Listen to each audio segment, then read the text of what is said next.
Hello and welcome to episode 397 of Retro Encounter, RPG Fans Weekly podcast of many topics. I'm Mike Sollosi, and ladies, gentlemen, and non-binary friends, we've made it through another year. This is the, ninth year of Retro Encounter airing. If you count inclusive all the way back to 2015. And every year on Retro Encounter, we do a year in review episode where we talk about our favorite games and podcasts of the previous year. So that's what this is. Who's joining me this year? They are Jonathan Logan. Hello, everyone. Zach Wilkerson. Hello. And Aleks Franiczek. Hello. Aleks, Zach, Jono. I think the language around the video games of 2023 I've been reading the past weeks or months are very positive. Like, it's almost everyone agrees this was a very strong year for playing video games. Do you basically agree, or were there one too many mass layoffs to really put a positive spin on it?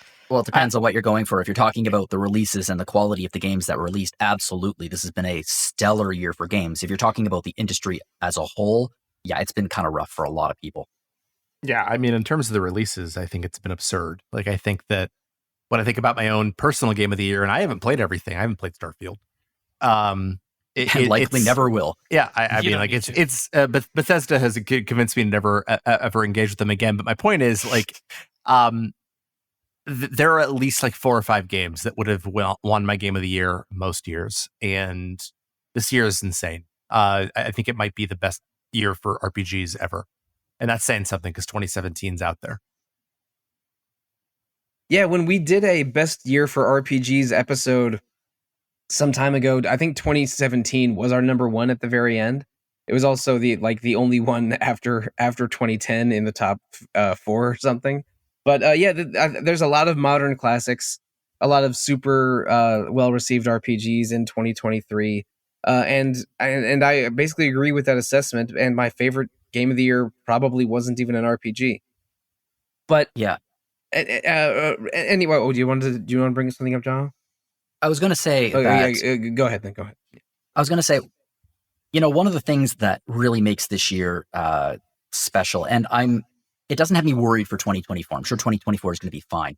But we got a lot of games this year that had been in the works and had been hyped and had been talked about for years and years and years. And surprisingly, most of them actually came through on their promise. Like, we were expecting epic, incredible experiences, and we got them. A lot of sequels, but, Baldur's Gate 3. I guess Baldur's Gate 3 is technically a sequel, but it's been so long since 2 that it might as well be a standalone. It almost feels more like a sequel to Divinity Original Sin 2 than to Baldur's Gate 2. But I mean, we'll talk about Baldur's Gate 3 very soon. Yeah, we will. But like everything, Spider-Man 2, Tears of the Kingdom, like, these are games that have been anticipated for many, many years now, and they came through. So I'm looking at 2024, not skeptically, but thinking, can it match this year? Because we got so much that had been promised for so long and it delivered. I don't know if 2024 can do that.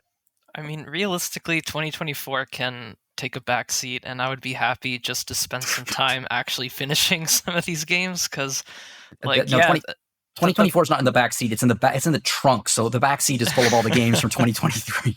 Yeah, and it wasn't even like just a matter of like these being like very, very quality RPGs that came out this year. I'm also just impressed by the sheer variety of RPG flavors we got this year, because it's just showing so much growth of the genre, so much of the genre's ability to pull from other genres and incorporate them into what they're doing and playing to like different strengths, like from like the first person kind of cinematic role-playing of Cyberpunk to, like, I mean, if you're a fan, the ultra simulation, massive procedural generation of Starfield, or like the blistering action of FF16. Like, there's just so many different, like the traditionalness of Sea of Stars or Octopath 2, like just so many different things to kind of experiment with and see what how this genre is evolving. So yeah, 2024, I don't need any more RPGs.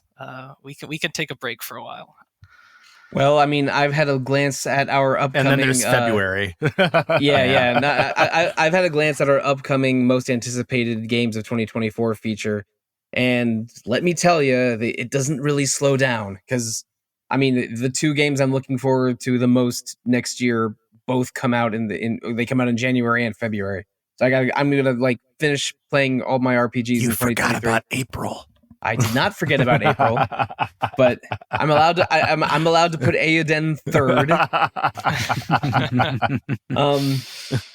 But yeah, like 2024 is not going to slow down, but staying in the present a little bit. 2023 has been excellent for players of RPGs, and we're going to highlight a few of our favorites of the year. Each of us has brought 2 games to this show and tell episode.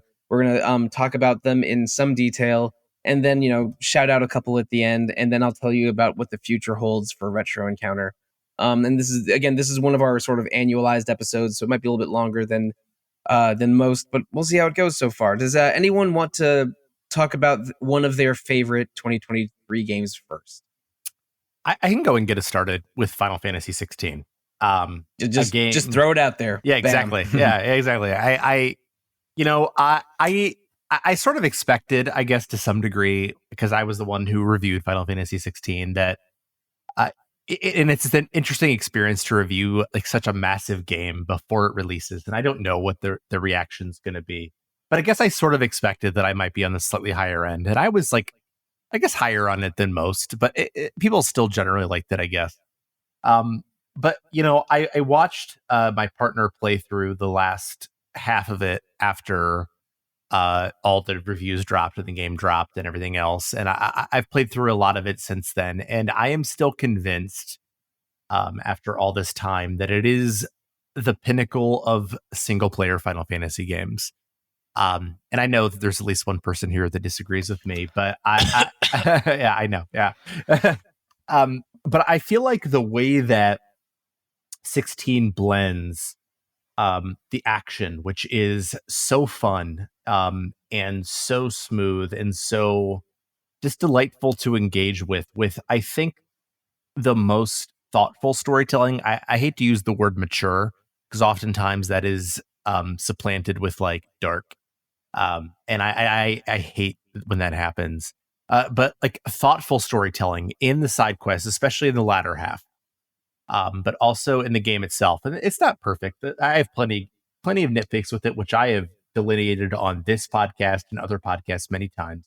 But I think that it is so thoughtful in the way it storytells and the way that it connects it with really super fun combat makes it, I think, a super highlight of this year. And I think it is an amazing game.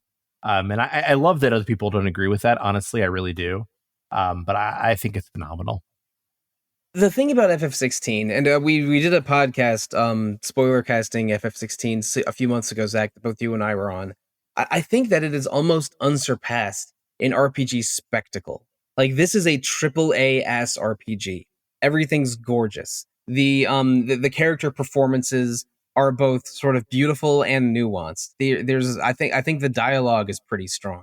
The side quests start out a little slow, but get better the more you invest time into each of their threads, and things like because the battles are semi choreographed, like instead of just throwing you into a fight and having enemies react certain ways, like there will be musical cues to match different points of the fight, and set pieces to punctuate different parts of the fight. That I think these are some of the best boss fights Final Fantasy has ever done. And I include like the best FF14 fights and my favorite FF bosses, right, from the 16 and 32 bit eras. And the best parts of the 14 fights are all spectacle too. Yeah. Like, even if you're in the Savage raiding scene, which I am, like, it's still about spectacle. It's still just like it's like the boss fights are like mechanically fascinatingly interesting, like something like, I don't know. I can't think of anything off the top of my head, but like it's all about the spectacle, and it leans so hard into that. And I will say that, like, even though the DLC I think is fine, it has the best 16 boss fight. And when I say best 16 boss fight, that is a high bar. I should mention, I even said this on the spoiler cast. I think the second to last boss in 16 is not great. But if you put that one aside, like, the bosses kept getting better and better in that game, and I couldn't believe my eyes with every new one. And I haven't played the DLC yet, but I am very, very close to just ordering the season pass because there will be a time where I want to play a lot more of FF16. If you're into the combat, you're 100% going to enjoy the DLC. And yeah, I agree with everything you said. I think the side quests, I actually think some of the side quests are genuinely very moving towards the end. And I know a lot of people criticize the side quests, like, oh, you walk from this person to this person to this person, but like, I don't know, like, isn't that most side quests? I don't understand. Like, most people are like, oh, they're not mechanically interesting. Like, when you say mechanically interesting, you mean like difficult to solve? Because like I found that super frustrating. Like, I don't know, I'm playing Elden Ring right now, and I'm like, I want to fight all the bosses, but like I need to look up a guide to go figure out most of like how to fight like Mog, for example. Like I'm not interested in that. I don't want to go do mini games. Like I think that's all boring. So for me personally, Final Fantasy 16 hits all the things that I care about in an RPG. And the combat is very flashy pulling off like big hits or an enemy guard break that leads to bigger hits is not that challenging to pull off, but it's hugely satisfying when you land one. And if you're a bit of a challenge hound or want to get deeper into the mechanics, there's those trial rooms that have you sort of push the different mechanics of each of the spells or skills to a limit. So I don't think it's the combat is both hugely flashy and mechanically rich, while also being a gentle enough learning curve that I don't think it's overcomplicated, which is a weird tightrope to walk. And I'm never going to compare this to, the intricate fighting of like a Souls game or something. But yeah, everything about the action and spectacle of FF16 I really loved, and I'm not sure it's my game of the year, but it's a contender for it for certain.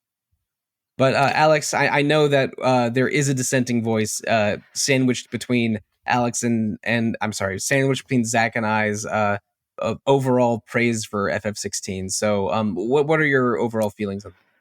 Yeah, I really don't enjoy being the downer, the hater in the room. So listening to you guys like saying what's so cool about this game, it makes me wish I liked the game better. I really went into this game excited about it, open-minded to this more kind of action focus it was taking. And the first couple hours were really good, established some really good character work that got me invested in the world and everything. But I just really feel that the aspects of this game where it's trying to be more of an RPG, and that I'm thinking of like the side quests, how many there are, and kind of the very MMO style design approach that they take, which usually involves a lot of kind of like you're walking around your hub, your hideaway, you're meeting the different people, and I appreciate that the side quests are trying to contextualize and flesh out the inhabitants of the hideaway that you as Clive are trying to get to know. It's really neat, and I like having that extra context because it makes me feel more invested in what I'm doing outside of, or rather within like the main game and the main quest itself.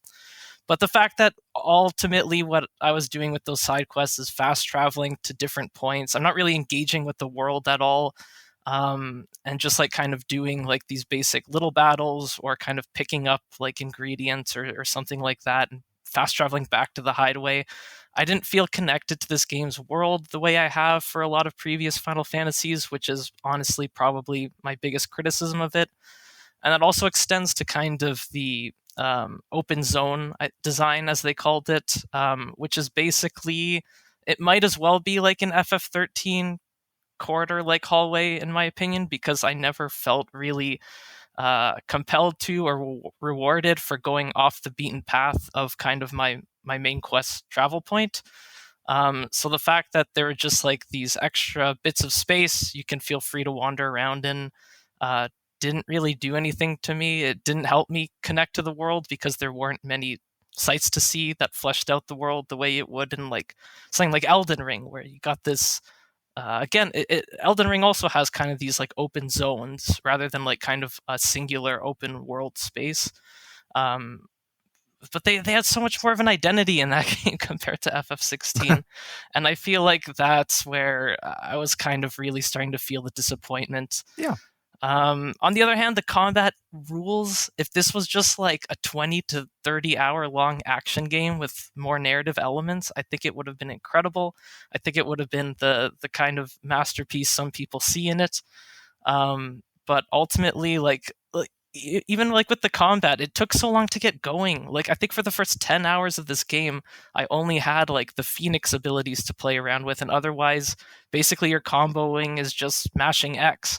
And then using your abilities when the cooldowns were there. If this was just a faster paced game as a whole, you get those extra abilities quicker, and you'd overall just like wouldn't get those lulls that at least I experienced from some of the side quest design and some of that open zone design they were going for. Again, like, this is a game with a lot of cool ideas. And the combat absolutely rips. The boss fight design is incredible. The spectacle, as you guys were talking about it, is a thing to behold, truly. But there's just so many times where I just felt in between those bits of brilliance, just honestly bored and disappointed with this game. I mean, I think that's a fair response. I like, and it's also about like what you want, right? Like, I want to experience everything in one playthrough. And I think that 16 allows you to do that. Whereas I feel like something like Elden Ring, I hate to use that as a comparison point, but it's like a game I'm playing right now. Like, I don't love it as a comparison point because I think they're completely different kinds of game.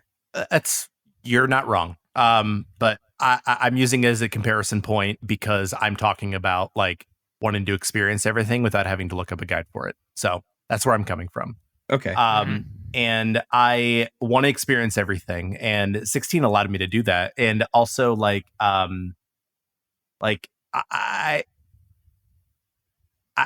guess I feel like a lot of other games like are fast travel heavy, but like this one in particular allowed me to like use fast travel heavy mechanics in a way that like allowed me to experience everything it was doing. But like it's also doing storytelling in a different kind of way, right? So like, absolutely, yeah. I think that it's I totally get what you're saying. Like, and I have plenty of criticisms myself. But yeah, I think it's totally fair. I think it's a question of what you're looking for, and I like a sort of more straightforward experience sometimes. I am completely and utterly agnostic when it comes to modern day Final Fantasy games. I haven't played them.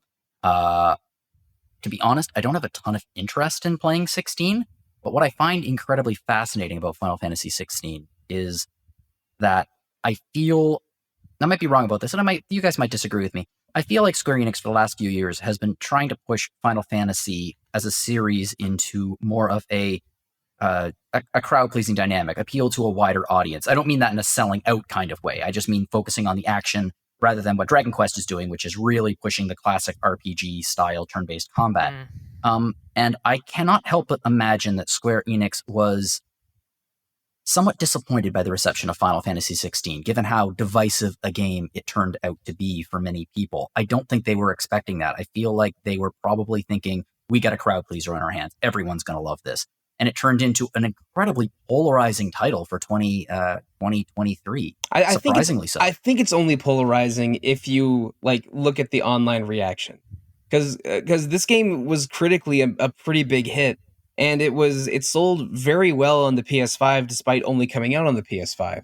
But I agree that Square Enix is like, they're focusing on a few of their core properties and trying to make them blockbusters. Like this is a Marvel Cinematic Universe kind of game where it's trying to appeal to a lot of people at once and sort of emphasize like the visuals and action and spectacle. And I don't mean to minimize it, but also the storyline being the joke being Game of Crystals. Like they were hoping to capitalize on a style of storytelling that was extremely popular while this thing was being designed. Yeah, that's also probably true. Like if you I haven't seen a lot of Game of Thrones, but I definitely understand the comparison. I think that like Final Fantasy 16 is definitely a AAA huge budget game trying to create mass appeal for the most part, but I also think it's very successful in doing that. Like when it comes to big expensive RPGs, I think the only one that on this year that the only ones better than it are also on this list. But anyway, we can't have this episode be 3 hours long, so we got to keep moving on. Who wants to bring in another game to the front? Yeah, I'll do it. Okay, well, let's talk about The Legend of Zelda: Tears of the Kingdom, which is another, long-running RPG action adventure game series, which we cover on the site. Obviously, Tears of the Kingdom was a massive hit this year. It's a direct sequel to Breath of the Wild, and I think that it might be my favorite gaming experience. It definitely my favorite gaming experience of 2023. This was my game of the year, but also probably of the last many years. I think what it did exceptionally well. It took everything that was in Breath of the Wild and it expanded it. It used the same world as Breath of the Wild. Kingdom of Hyrule is the same world map, but they removed all of Link's old abilities and gave him 4 new ones, which essentially are game-breaking abilities. It's like they took the developer tools and they just gave it to Link as his tools.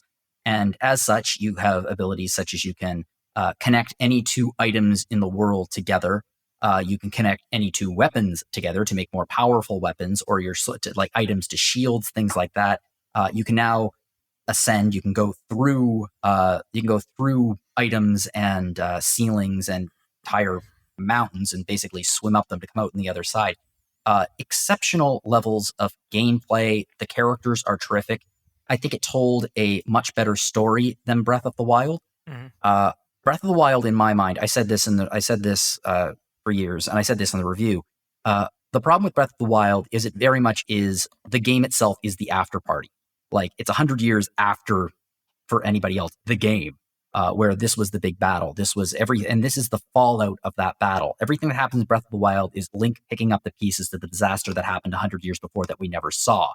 With Tears of the Kingdom, it's much more active and the threat is immediate. We still have scenes in the past, but rather than showing us what we missed, the scenes in the past are providing context to what's currently happening in the present. And that slight change in flashback, the use of flashbacks, makes the experience of Tears of the Kingdom a much more active one than Breath of the Wild.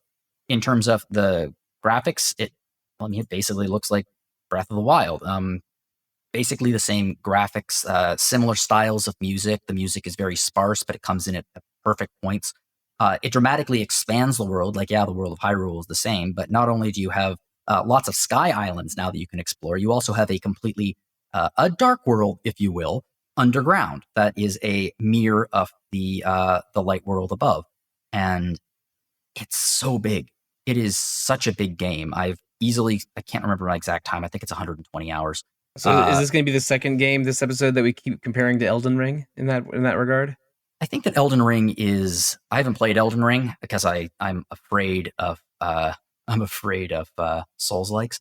But yeah, I mean, Elden Ring and Breath of the Wild and Tears of the Kingdom, I think, all fall into a very similar style of action adventure RPG. I was specifically referring to the fact that Elden Ring has a detailed underground that's I didn't know that. That's about as big as the overworld. But Alex and Zach have played more Elden Ring than I, so they could probably elaborate better than I could. This is not a flawless game. There are some points in it that there's some difficulty spikes that are a little bit weird. Some of the abilities, especially the abilities you get with your companions, are a little bit clunky, especially when you have like your 4 companions running alongside you, and they sometimes they can really crowd the screen. It's not a perfect game, but it is an exceptional experience, I believe. And it's my game of the year by a country mile. I just really love this game. I think that they took everything that I loved from Breath of the Wild, they improved on it, they brought it to the next level, and I don't really know where they're going to take Zelda from this point. I am really excited to see where that is.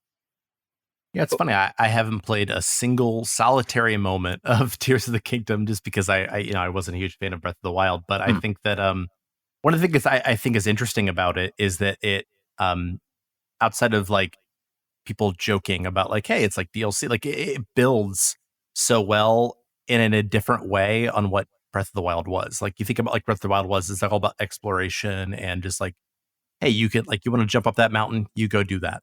Mhm.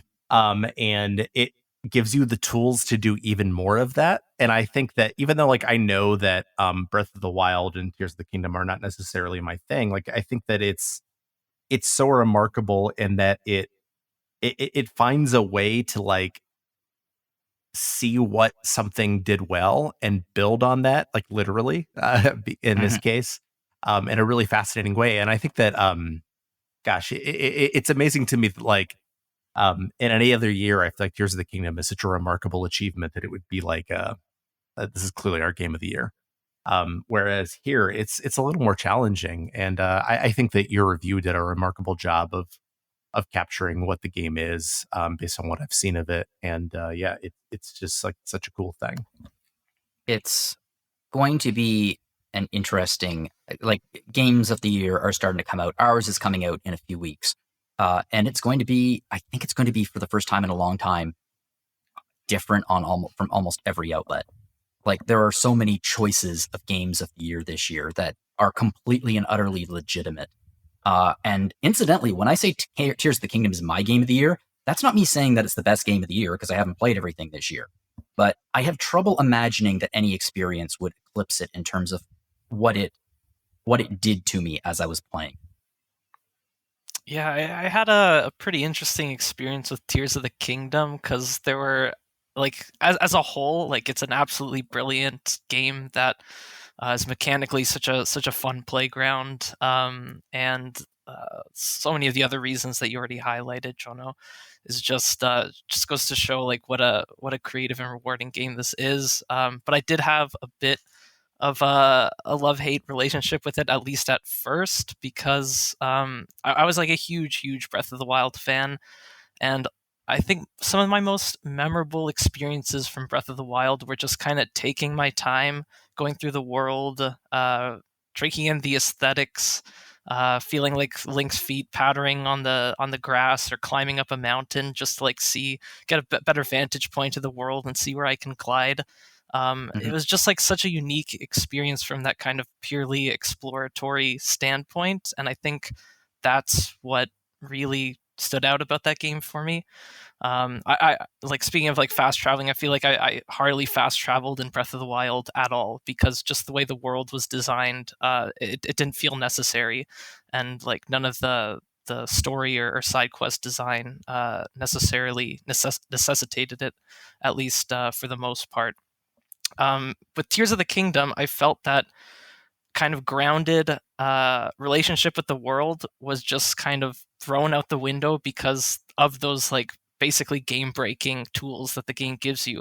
This is not a game about immersing yourself and wandering through a space. This is a game about thinking of creative ways of conquering that space, of like launching yourself, of giving yourself like a little airplane to fly around on and seeing how far it can get you, and just experimenting and having a lot of fun with those things. And in that sense, I was a slightly disillusioned with it at first, but I quickly grew to really appreciate it as its own experience. And the fact that they're able to take the world of Breath of the Wild and basically add to it, iterate on it, and create what was basically a completely new experience with its world is absolutely outstanding. And at this point, I'm just like having a blast with the game and appreciating everything it's added. And one more thing that I will add is once I started finally convincing myself to just take some time in like the different settlements of the game and going a bit more slowly through the space, because at first I was just like overwhelmed by the amount of content of the game and thinking I just had to go from point to point as quickly as possible.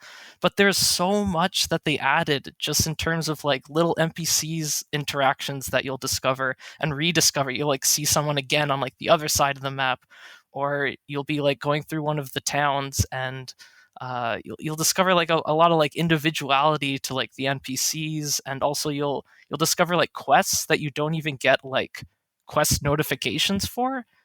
Like you'll just like hear an NPC like give you like a piece of information, and if you like choose to pursue that, you'll get like a whole quest line about it that reveals more lore and detail about that that locale. So that aspect of the game was what really blew my mind. After I was like over like 50 hours in, I started noticing things like that, and just being like constantly impressed with what this game had to offer. But on the other hand, like it's still just such an overwhelming experience. I still haven't finished it. But I can't really frame that as a negative when there's so much this game has accomplished, and so much you can do, and so many different ways you can approach its world. It's just it's undeniably impressive. Yeah. My issue with Tears of the Kingdom is hardly an issue at all. It's I was just a little bit overwhelmed. I mean, I'm That's not easy to see. Yeah. Yeah, I played it for about 10 hours. I was really impressed. I was mostly having a good time, but there was the total lack of direction, and the still learning the four new verbs of Breath of the Wild. I'm sorry, of Tears of the Kingdom, as it were, compared to the Breath of the Wild, was just a lot to take in. And then but I think it came out like 3 weeks before Street Fighter 6, and then Street Fighter 6 came out 3 weeks before Final Fantasy 16, and Tears of the Kingdom was completely waylaid by those other two games for me, and I haven't gone back yet. So, which is not really disparaging Tears of the Kingdom. It's just the timing was not right for me to play that thing, and I had a challenging year in several ways that limited my game time more than other recent years.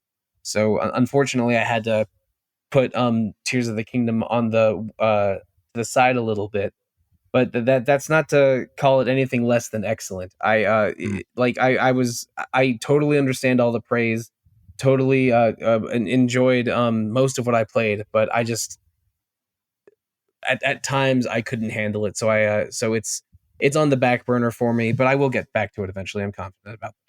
Well, yeah, like I said, it basically took me like over 50 hours to get over that initial feeling of overwhelmingness and feeling like the game wasn't exactly what I wanted it to be, but then just discovering what I really appreciated about it, and just customizing my playstyle in order to get the most of it. That, I mean, 50 hours is a long time to invest in a game before you figure all that stuff out, but I can say in the end it was worth it.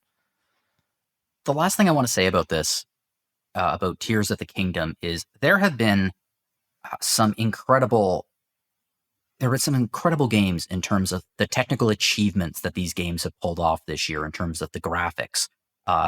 Like just stunning, beautiful, incredible worlds that are just blow a 4090 graphics card out of the water. But I don't think anything is as impressive as Nintendo somehow getting this thing running as well as it does on the Switch. It makes no sense to me how well this game runs on a Switch without it slow down to a ridiculous degree. It makes no sense to me. The Switch should not be able to play this game, and it does, and I think it does, for the most part, flawlessly. There's a little bit of pop-in, but honestly, I mean, just the transition between Hyrule and going underground is seamless, and that is jaw-dropping to me, because the Switch, I feel, based on every other game you play on this thing, should not be able to do that. And on that note, shout out to Monolith Soft for apparently knowing the Switch better than anyone else, because I know they helped a lot with that technical side of how the open world functions.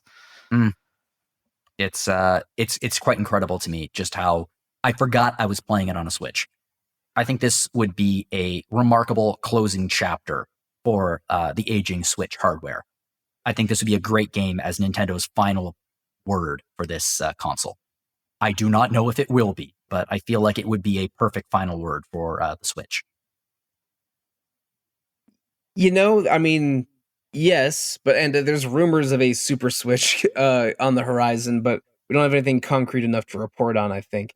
And there's plenty of Switch games scheduled for 2024 that a lot of folks are interested in. So I mean, we know that this won't be the final gasp of the Switch. No, I know. I mean Nintendo's final game, like their last first party Mario or Zelda game. I don't know if it will be either, Sollosi, but I feel like it would be a nice exclamation point for them. Well, it's certainly popular and acclaimed enough and good enough on its own to at least be worthy of such a note. But you know what? I think I want to go next because there is a Switch game I played maybe more than any other game this year.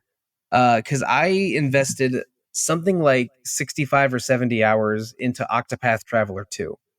And to roll it back a little bit, this is a Team Asano game. Asano being a producer on a couple different Square Enix series. I think his first game he had a leading executive role on was Final Fantasy IV Heroes of Light for the DS. Then he was the creator of the Bravely Default series, and she did Triangle Strategy 2 years ago, or was that last year? Oh, I don't know calendar years anymore. But also the Octopath Traveler games. And the first Octopath Traveler was a super interesting concept. It had similarities to the framework of a saga game, in that there was 8 characters with individual quests that could interact with each other, and there was a pretty robust class system and a lot of fun twists onto turn-based gameplay that had some similarities to Braving and Defaulting and Bravely Default, but it was mostly its own thing. But really gorgeous music by I think is his name Yasunori Nishiki. I should look. I'm 90% sure that's correct. Yeah. Yeah. Okay, yes, Yasunori Mishiki. So yeah. Okay. I wasn't just accidentally mixing up first names. Excellent soundtrack by Yasunori Nishiki, and a visual presentation that is like a sort of a hyper detailed 16-bit, so that it evokes 16-bit sprites, but has this beautiful backgrounds, beautiful animations that far surpassed anything on the Super Nintendo or Genesis. And a comparison or a phrase that we heard often was Octopath looks like how you remember your favorite 16-bit RPG to look like. But I also thought Octopath Traveler 1 was like a little disappointing because there was no there was barely any interactivity in the individual quests. It was almost sort of like 6 mini RPGs with 8 characters that weren't aware of each other's stories at times. But even though the dialogue itself and the character designs themselves were really, really good, it felt like a little bit disparate, a little bit messy, and I liked it, but I didn't adore it. Octopath Traveler 2 feels like they heard every criticism of the first Octopath and basically went at it and made a game that is the same basic structure, but with more interactivity, better writing, better characters, a better connected story, more tricks you can do with the class system and gameplay, more hidden stuff everywhere. So it's more rewarding to explore.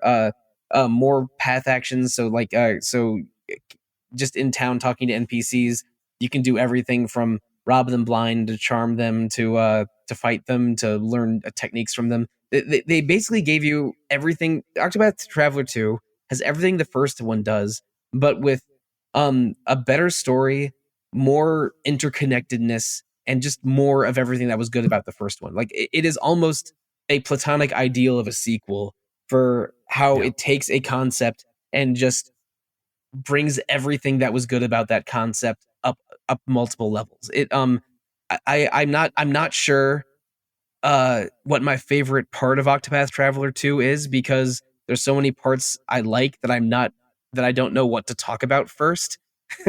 But it's some combination of the class system and just how lovely all these 8 main characters are. I struggle to pick a favorite. I had so much fun playing this game. And I have not finished my Game of the Year piece for 2023, but I will say that Final Fantasy 16 and Octopath Traveler 2 might finish 1 and 2 in my list, but I'm not sure what the order is yet. Octopath Traveler 2 is amazing. It's actually one of those games that you always ask reviewers, like, what's a game you wish you could have rescored? And usually it's like, I wish I could have scored it a little bit lower. I actually think I wish I had scored Octopath Traveler 2 a little bit higher. It's so good. Like it looks so great, and everything you said is totally accurate. Like it is. It does an amazing job with giving you sort of an RPG playground. Like everything that you wanted when you were 15 years old or 12 or whenever you were playing some of these games, it feels so good on those fronts in terms of the exploration. You're finding everything around another corner. If your criticism of some of the earlier games we talked about was that side quests are, to fast travel here, I feel like it corrects those in ways that I still think are reasonable. I think that it takes what I believe is the best combat in turn-based RPGs and it improves it. The break boost system is phenomenal in this game. The music is so good. Like the second boss battle theme is so good. I don't even want to talk about it. I've said this in prior podcasts, but I think Nishiki's soundtracks for Octopath, they feel like normal RPG soundtracks. Like, oh yeah, this is a town with water in it. This is a forest that's a little foreboding. Like this is a town with that is located in the tropics. Like they feel like normal RPG tunes, but like the best version of them. Like if I was king of Square Enix, I would have him do the soundtrack to a Dragon Quest 13. I mean, not even a question. But I'm what I'm saying is when I was describing what was good about Octopath before, I was underselling Nishiki's soundtrack. Yeah, it's so good. He's so phenomenal. It is. I think that like the perfect way of saying it is the way you said it, and I wish I had come up with that phrase. It is the platonic ideal of a sequel, but for me, it's the platonic ideal of a turn-based RPG, and it is so good. It's so good. I could wax poetic about it for ages, or less than poetically, but it's so good. And I hate to compare it to the first one, but in Octopath 1 had some appealing characters in it. Like I like that cast generally, and I have my favorites and my ones I don't like so as much. But more than the first one, I think every one of the 8 core stories in Octopath 2 I agree. Could carry their own game. And I think that the worst storyline in 8, which to me is like probably Oswald, is in 2, you mean? Yeah, in 2. I'm sorry. In 2 is probably about as good as the best story in Octopath Traveler 1. For comparison's sake, like it's better. I think I said this in my review. Like it's better in every single way than the original, and I like the original a lot. Yeah, I mean, I'm trying to think of what I thought the weakest story in Octopath 2 was. I don't know. Like I really like Agnia's, and I think a lot of people don't. Yeah, like no, that people one a lot, don't like that one Agnia's. Is a banger. Honestly, I love the ending. I love the music. Oh, the music. I think Agnia's has the lowest stakes because she just wants to bring joy to the world and be the best dancer in the world. And her final battle is a showdown against a celebrity dancer. But the way it's pulled off is so fun and beautiful, and the music and circumstances around the final battle actually are dramatic and crazy fun. I mean, I'm trying to think what's my favorite story in Octopath 1. Maybe Ulbrich, but I think that like Ulbrich would be below average or at the bottom of the list in Octopath 2. They're all so excellent, and I mean the salacious one in Octopath 1 was probably probably the dancer. What's her name? Oh, I forget. But Rose. No, Rose is Primrose. I was close. Yeah, I haven't even played it. Like the Octopath 2's version of Primrose's story is probably Throne's, but I think that Throne's arc is so much cooler than anything in Octopath 1. I when I was putting Game of the Year together, I'm like, I gotta have Father on this list as best antagonist because he's such a good antagonist. Holy moly! Like, there's, without spoiling too much, there's sort of 8 antagonists to match the 8 protagonists of Octopath 2. Mm-hmm. Father's one of them. Well, no, Father's not one of them. He's technically not. Yeah, you're right. Right. Yeah. The person behind Father is one of them. Yeah, and but it's there's a bunch of memorable villains in there, and like there was one of the NPCs that ends up being a villain. I did not trust him from the very beginning. Someone who invests in an arena, Zach. I had that guy pegged as bad from the beginning. I did not, and I was like, he's got to be on the because everybody who's hopefully everybody who's listening to this knows that we have like a reader's choice out there for best antagonist. But yeah, I was like, I gotta nominate him, but like I can't because it's too much of a spoiler, and he's such a good villain. Well, the crazy thing is there like the conspiracy behind this game and the villains. I pegged, I bet this guy's a villain. It turns out there was like 5 surprise villains, and I could only guess one of them. Like there's one of them. There's no way you guessed. No, I one don't. in Partitio's storyline. Yes. Okay. I didn't. Correct. Basically, there's so many surprises and secrets in this game that go beyond what the surface of Octopath 1 had. That I was consistently so impressed and just having a blast. And I think my least favorite story might have been the merchants from Octopath 1, but Partitio is like made me excited to be a merchant in a video game, like maybe even more than the legend Tornico Taloon. That 90s sitcom, like, oh my flavor God, to the music. Oh, so good. he had like electric guitar and saxophone, like you're watching the opening to Perfect Strangers or something. Yeah, exactly. But like again, like everything from the music to the characters to the combat just absolutely hits in Octopath 2. And it has a pretty definitive ending with credits rolling and everything. Mm-hmm. With that's really cool. But also a post game boss for the real challenge hounds out there. Oof. That, oh boy, maybe check a guide or something.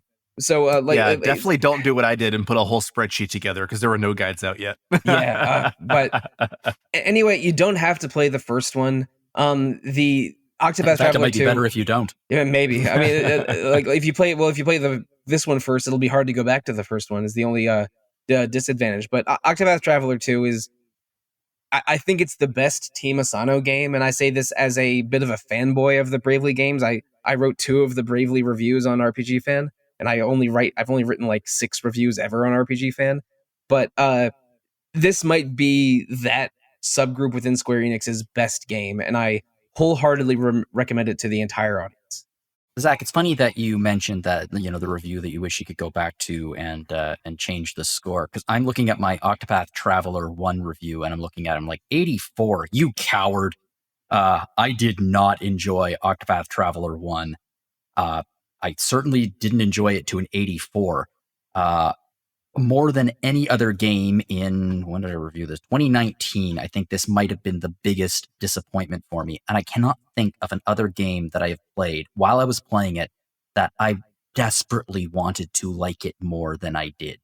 And that's one of the reasons why I'm genuinely excited by the idea of playing Octopath Traveler 2. It's because, Zach, you and I have talked about it, and obviously I've read your review. It seems to have addressed every major concern that I've had about Octopath Traveler 1, while at the same time even improving on the things that I loved about it, such as, say, the music and many of the individual characters. So I don't know. You say that, Zach, you told me that I should play this, and I believe you. I'm not convinced that you'd love it, but you would definitely like it better than the first. Well, I like it better than a Saga game. Well, yeah, that's a low freaking bar, though, dude. Okay, you're right. I might be repeating a point that I've said on other podcasts, but I feel like Octopath Traveler 1 was less than the sum of its parts. It was like these 8 disparate stories that felt disconnected and made the game feel lesser as a result. But it's the opposite for Octopath 2. This game has 8 really strong, like, core pillars, but yet the game is more than the sum of its parts in a way that I did not feel about the first game. Yeah, I'm sold on it. This is not a game that I am going to be sleeping on. This is a game that I will play in 2024. But I am a little bit trepidatious about it just because of how astoundingly disappointed I was about Octopath Traveler 1. But yeah, I'm going to play it, and I suspect I will enjoy it.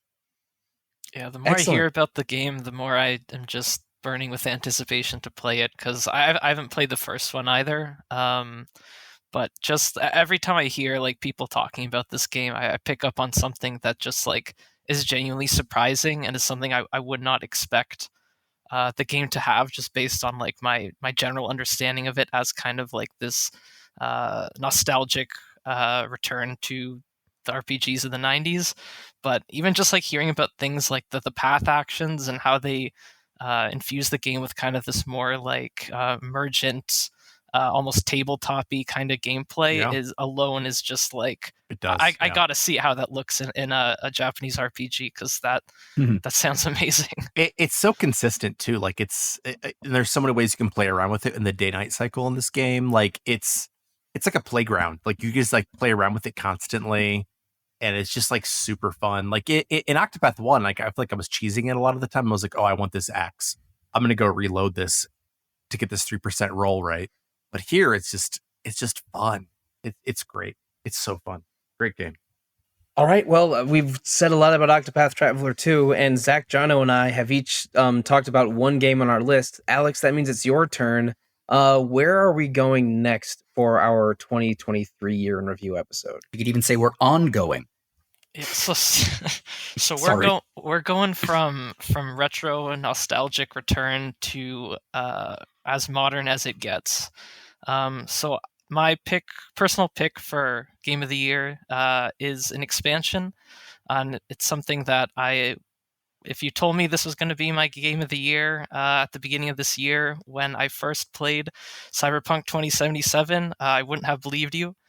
But sure enough, Phantom Liberty is an absolutely incredible experience, unlike almost anything I've had with a video game, let alone an RPG. So just for context, because Cyberpunk 2077 is a game that's like literally been drowned in context. I first played this at the beginning of the year on my Xbox Series X with patch 1.5, which was basically the base game, but ironed out of like all the glitches that kind of came out with the game's release, and just kind of more polished mechanics and things like that, but still pretty much what the game was on release, just ironed out from the unplayableness of it all at first. So I dodged that aspect of the game and enjoyed it for like a good amount of what it was. Like the highs of the base game were pretty damn impressive. A lot of like kind of holodeck like immersive kind of role playing and cinematic set pieces that you get to experience. That was what the base game did best. It had some really interesting side characters. Clearly, there was still some of the inspiration from Witcher 3 in terms of the writing going on in this game that found its way into a lot of lovable NPCs that you met and got to do missions with. But Cyberpunk 2077 was also a game with what I felt to be like an identity crisis, where it was also at the same time as being this kind of evolution of RPG based off what CD Projekt Red had already done with The Witcher 3. It was also trying to be this open world, almost like Grand Theft Auto-like experience, and there was like a huge tonal clash that I just felt kind of ruined the base game experience for me. Like a lot of the side quests kind of like engaged in like toilet humor, and aspects of the world building were just kind of like dumb rather than like tuned into kind of cyberpunk fiction, which is a genre I'm very passionate about. So there were these high highs and very low lows of the base game, but ultimately, like the ending I got, which is the quote unquote bad ending, was one of the most interesting endings I've ever had with a video game, and it kind of really helped redeem that entire experience for me. Because if I can finish a game and I'm just like sitting there for 10 minutes just thinking about what I just experienced, that's pretty cool, and helped me get over a lot of my flaws with the game. So that takes us to Phantom Liberty, which I was just hoping would condense the strengths of the base game into a much tighter, more tonally consistent experience, and that is exactly what it accomplished. So Phantom Liberty is kind of like a spy thriller story. You get kind of involved with the FIA and the president of the new United States, which is basically outside of Night City, still ruling a good part of the country. And the FIA is basically the new FBI. And you get mixed in, you meet the president of the NUSA on the first mission of the game, which is absolutely spectacular and really just brings you in full force into the story. And then you start meeting these agents and ex-agents and kind of getting a sense of what they're like as characters. There's, of course, Solomon Reed, which is the Idris Elba character, who's just like very, very well played. Elba did an amazing job with the voice acting and motion capture. and you meet these other characters too, Songbird and Aleks, and you just sort of slowly get to know them through the expansion. They all have kind of like a relationship with each other that is sort of fraught, but still slightly together. So there's a lot of like tension in the group. Then there's the overall tension of the spy thriller narrative, and kind of like a lot of potential backstabbing, a lot of mistrust and things like that really add to the whole role-playing experience that the expansion is going for too. So in all those ways, Phantom Liberty succeeded kind of narratively. And not only that, like the game still looks amazing. Again, the glitches have been ironed out. Just like being kind of like in these first-person cutscenes where you're making dialogue choices while seeing these animations of characters play out, like it is still a pretty singular experience that I just thought was pretty incredible. And overall, just the fact that this just condensed the game into like this one little hub of Night City called Dogtown, which is basically a slightly like kind of separatist area of the city ruled by this kind of fascist leader, Kurt Hansen. And the whole design of this open space is so much more interesting, feels so much more alive than anything in the base game did. Are there any skateboarders in Dogtown? there are no skateboarders. But okay, so it's not the Dogtown I'm familiar with then. No. There's a part of Santa Monica that was called Dogtown in the 70s and 80s that was like surfers and skateboarders. Yeah, there's a lot of punks, but they're cyberpunks. They're not skate punks, unfortunately.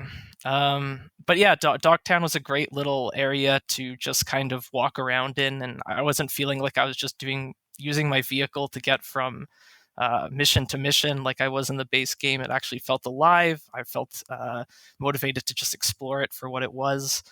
And then on top of that, just like the core mission design was just absolutely phenomenal and gripping, and like filled with like these kind of like multi-step narrative set pieces. So for example, like one of the missions, like it's like an espionage mission where you start by infiltrating this like hotel through like a sewer. You end up hijacking the sniper position and coordinating with like the NPC you're working with to try to get them through as you're kind of like giving them tells to like go ahead as you're like kind of sniping dudes and coordinating different attacks on enemies.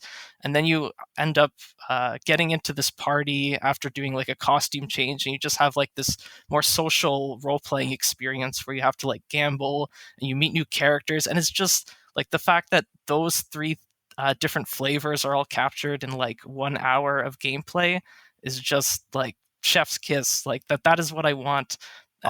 And just overall, like the fact that this whole thing was over in like 20 hours, like, yes, please don't give me filler. Just give me like some amazingly designed, creative main missions, along with like a couple of pretty solid and interesting side quests that help flesh out the area. And you've got what could be just like a standalone game. We don't need these kind of 50+ hour games when you can create such a condensed rewarding experience that just lasts 20 hours. Like if Cyberpunk 2 was more like Phantom Liberty than the base game in its structure and scope, like, yes, why not? So yeah, all those things just like made me really appreciate what this game was. And yeah, I loved it. It's fascinating because like I saw a demo of Cyberpunk 2077 at E3 2019, and I was like, oh my gosh, this looks like the most amazing thing I have ever seen. You know, I've been excited about it ever since. And I bought it the day it came out, and I have not played a single solitary moment of it. But I think that I like that you're focusing on like what worked about The Witcher 3, right? Like The Witcher 3 like was amazing, but it wasn't because like it was some amazing open world design. It was fine on that. Yeah, exactly. It was a very empty world, realistically. Right, exactly. What was amazing about it was the side quest design. And it was the ways in which you could role play in really interesting ways. And that is what CD Projekt Red understands how to do well. And it sounds to me like CD Projekt Red instead leaned into what didn't work, which was like the open world design And then here, finally, it sounds like they leaned into what does work, which is the writing and the side quest design and the ways in which you can make choices that matter, but not in a way that feels artificial. And that was what about Witcher 3 I thought was remarkable. And it's what sounds like works really well here. So I think it's awesome.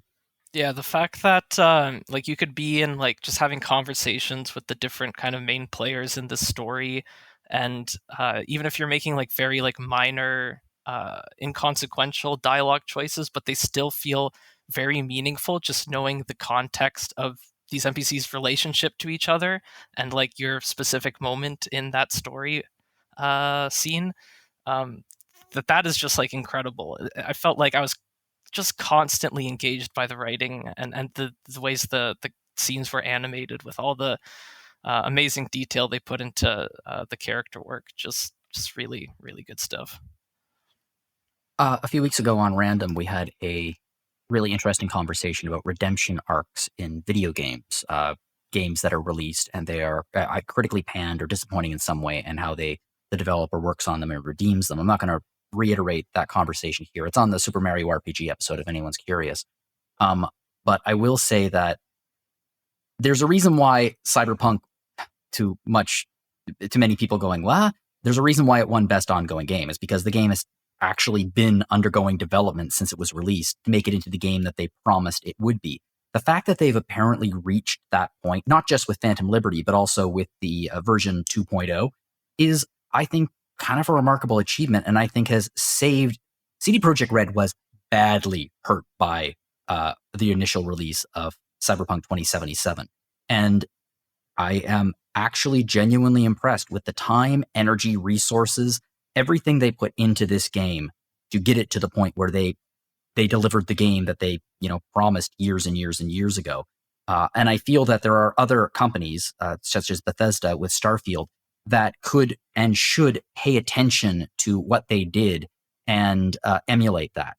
Not that necessarily Starfield is as bad a game as Cyberpunk 2077 was on its release, but like game companies, especially massive ones like this, there's a certain contract they have with their audience, with us. And when they don't just fail to live up to it, not every game can be perfect, but when they dramatically underdeliver and really deliver something that hurts and makes us go, what the hell? It makes us feel defrauded in a way. When they make it right, that is an exceptional win for public relations for them and just for, I think, the industry as a whole. Mm. Well, yeah, absolutely. And to your and Zach's point, just the fact that CD Projekt Red were, with this expansion particularly, just knew what their strengths were and said, let's customize this experience completely around what we know we do best and what fans want us to do, rather than try to cater to all these different AAA design expectations. Like, that's another huge win for AAA game development as a whole. Yeah. Now, if it wins Best Ongoing next year, I'm going to be pissed. Yeah. Now, Jono, you talked about the redemption arc of this game, and I think that games with redemption arcs, it's an interesting story. Like, a lot has been said about, say, No Man's Sky and Final Fantasy XIV, two games that I have enjoyed post their redemption. But I'm afraid I'm going to have to be the negative voice on this. I think that CD Projekt Red has poisoned the well. I'm not sure I'm ever going to play a CD Projekt Red game for the rest of my life, and that's because the launch for Cyberpunk was so bad, and the behavior of the people at the top of the company was so deplorable, and how they treated their own staff and treated fans was so bad. I'm not sure I ever want to play any of their games. And this went from, and the thing is, I did try to play The Witcher 1 a long time ago and was not impressed. Mostly from a functionality UI kind of perspective. And I've heard that game's getting remade, and I'm sure that, and it definitely could use a remake. But I've almost played Witcher 3 like 4 times over the last 3 or 4 years, but never got around to it. But I really think that even if Phantom Liberty's good, the narrative around Cyberpunk 2077 is so negative. I'm not sure I want to play any Cyberpunk game they ever make.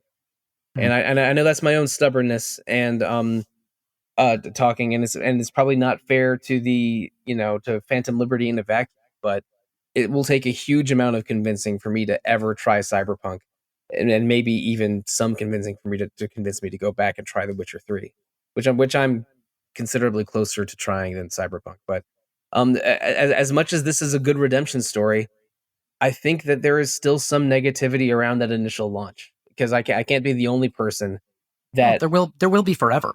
Yeah, there's no doubt that that launch was absolutely atrocious. It's a cautionary tale at this point that will go down in video game history. But at least I am happy that they're at least like really, really trying. I mean, they need to save their entire company at this point because of how bad it was. But they are trying, and yeah, I mean, at least they're not like in EA or Ubisoft at the same time.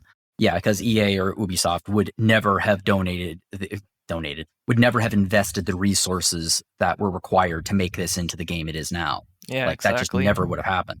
They would have patched it, maybe, and that would be it. And they would have moved on to the next thing.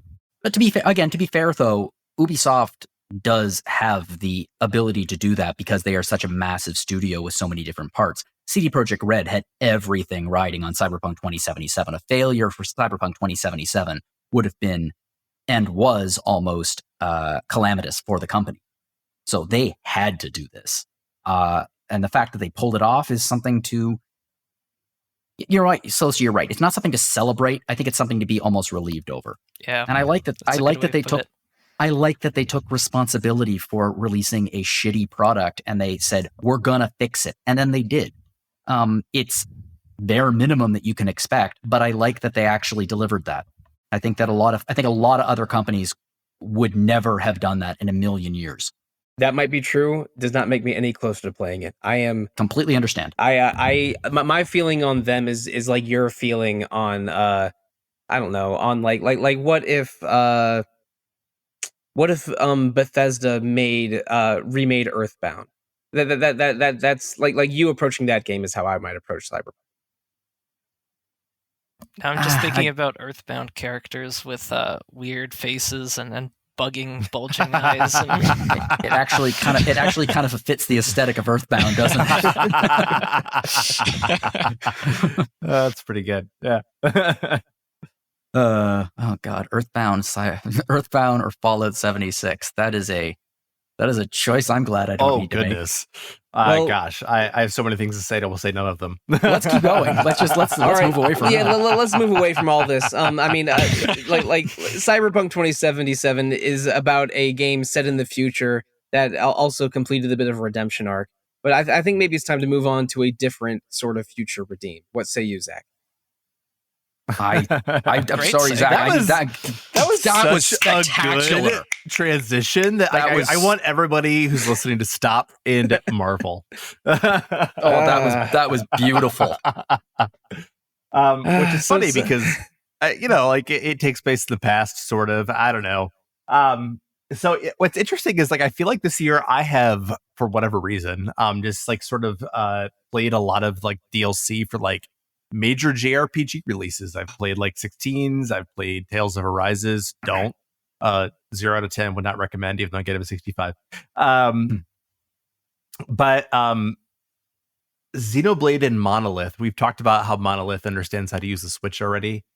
They know how to make DLC because Future Redeem's DLC for Xenoblade Chronicles 3 is amazing. I don't think it's quite as good as Torn of the Golden Country, which I think is just an amazing DLC, but Torn of the Golden Country's banging piano battle theme. Oh, is little jazz. Holy moly! It is. I played amazing. 0 seconds of Torn of the Golden Country, and I don't give a damn. That game's already better than Cyberpunk 2077. That game is a banger, but also so is Future Redeemed, even though it has its issues. But I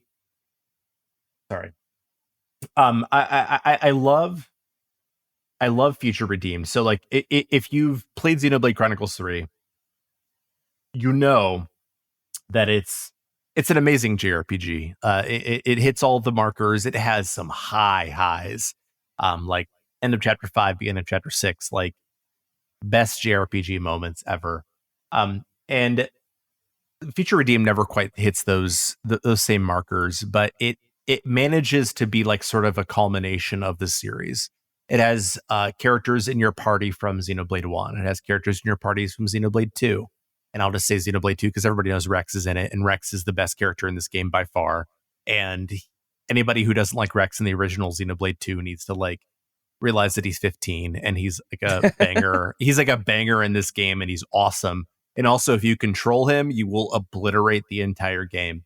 But like it does very similar things to Torn of the Golden Country in that it streamlines and simplifies the like base game combat in ways that I think are super fun. And I think that work for a DLC, even though the DLC is like 30 hours long again.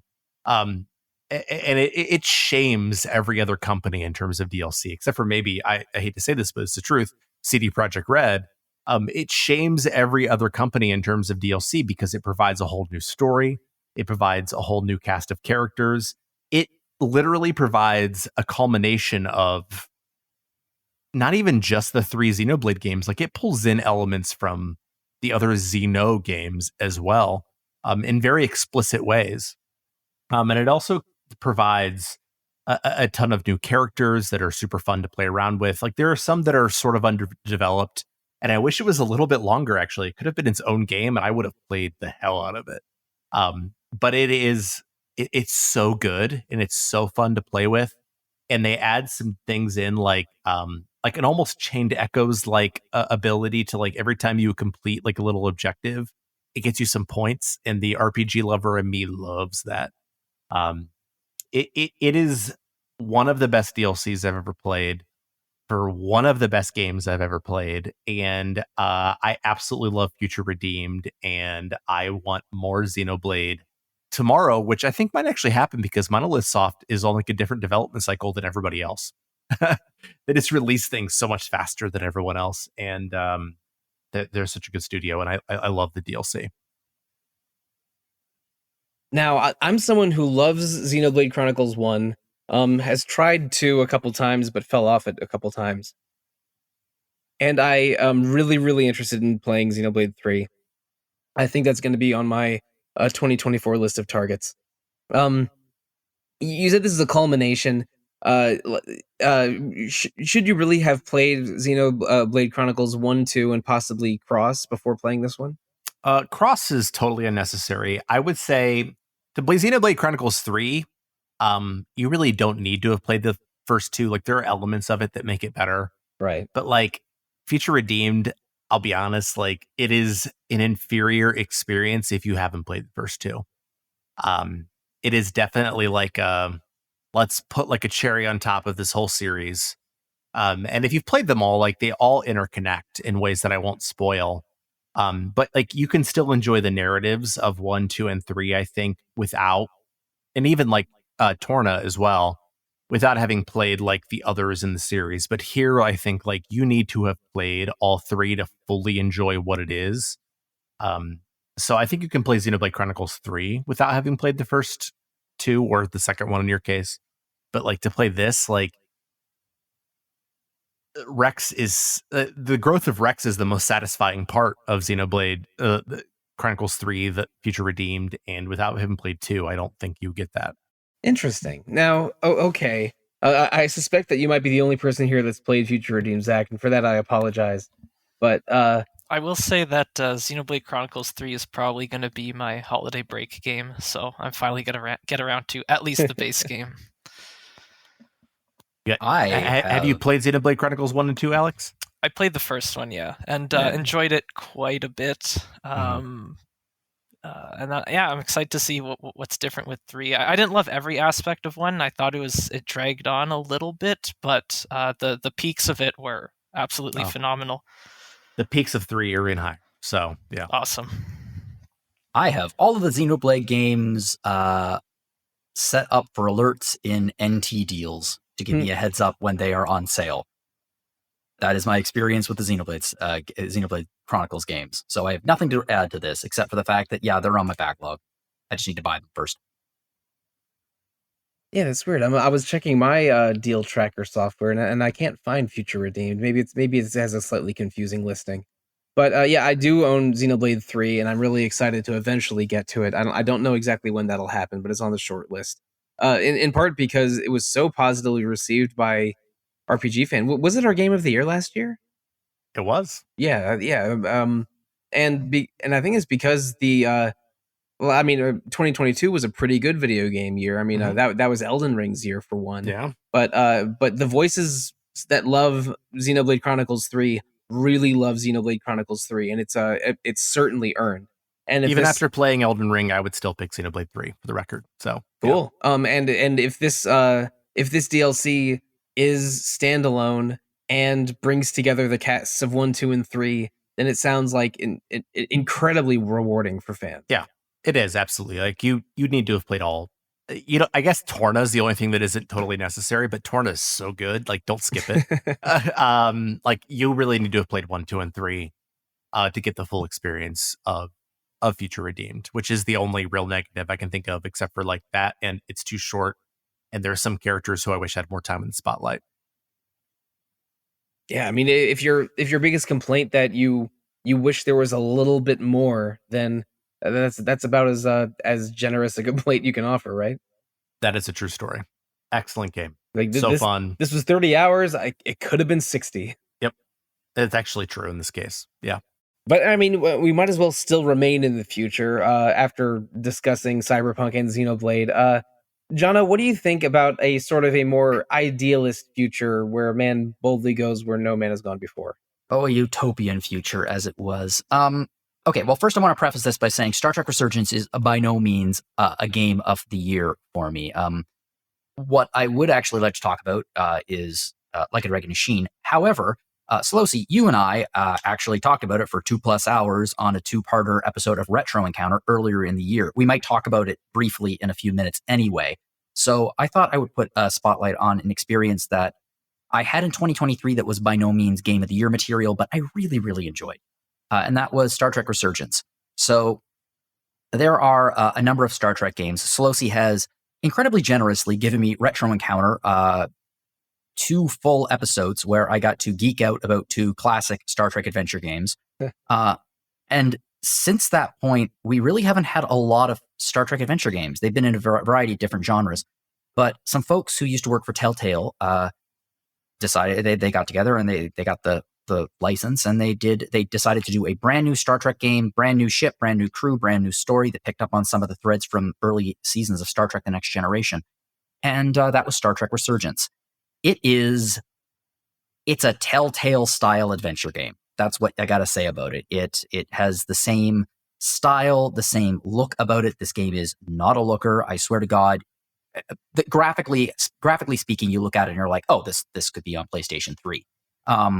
Even though it was released this year. Some of the gameplay elements are more than a little clunky. There's some really weird moments in it where it's like a character will like, here, don't forget your equipment, and will hold out a phaser to you. And you have to like mouse over to the phaser and click on the phaser and it gives it to you. And it's just like, that doesn't even need to be a cutscene. That's just like a 2-second animation. They're obviously doing that to pad the length. However, all of this said, I loved it. It made me feel like a Starfleet officer. It took a very interesting 2-pronged approach to the storyline where you are a newly minted first officer aboard the USS Resolute. And this is a ship that it's just coming off a disastrous mission where it lost its previous first officer and many, many crew. Everyone's reeling. Everyone on the ship has PTSD. And your job as a first officer is to, take charge and get them started on their new mission.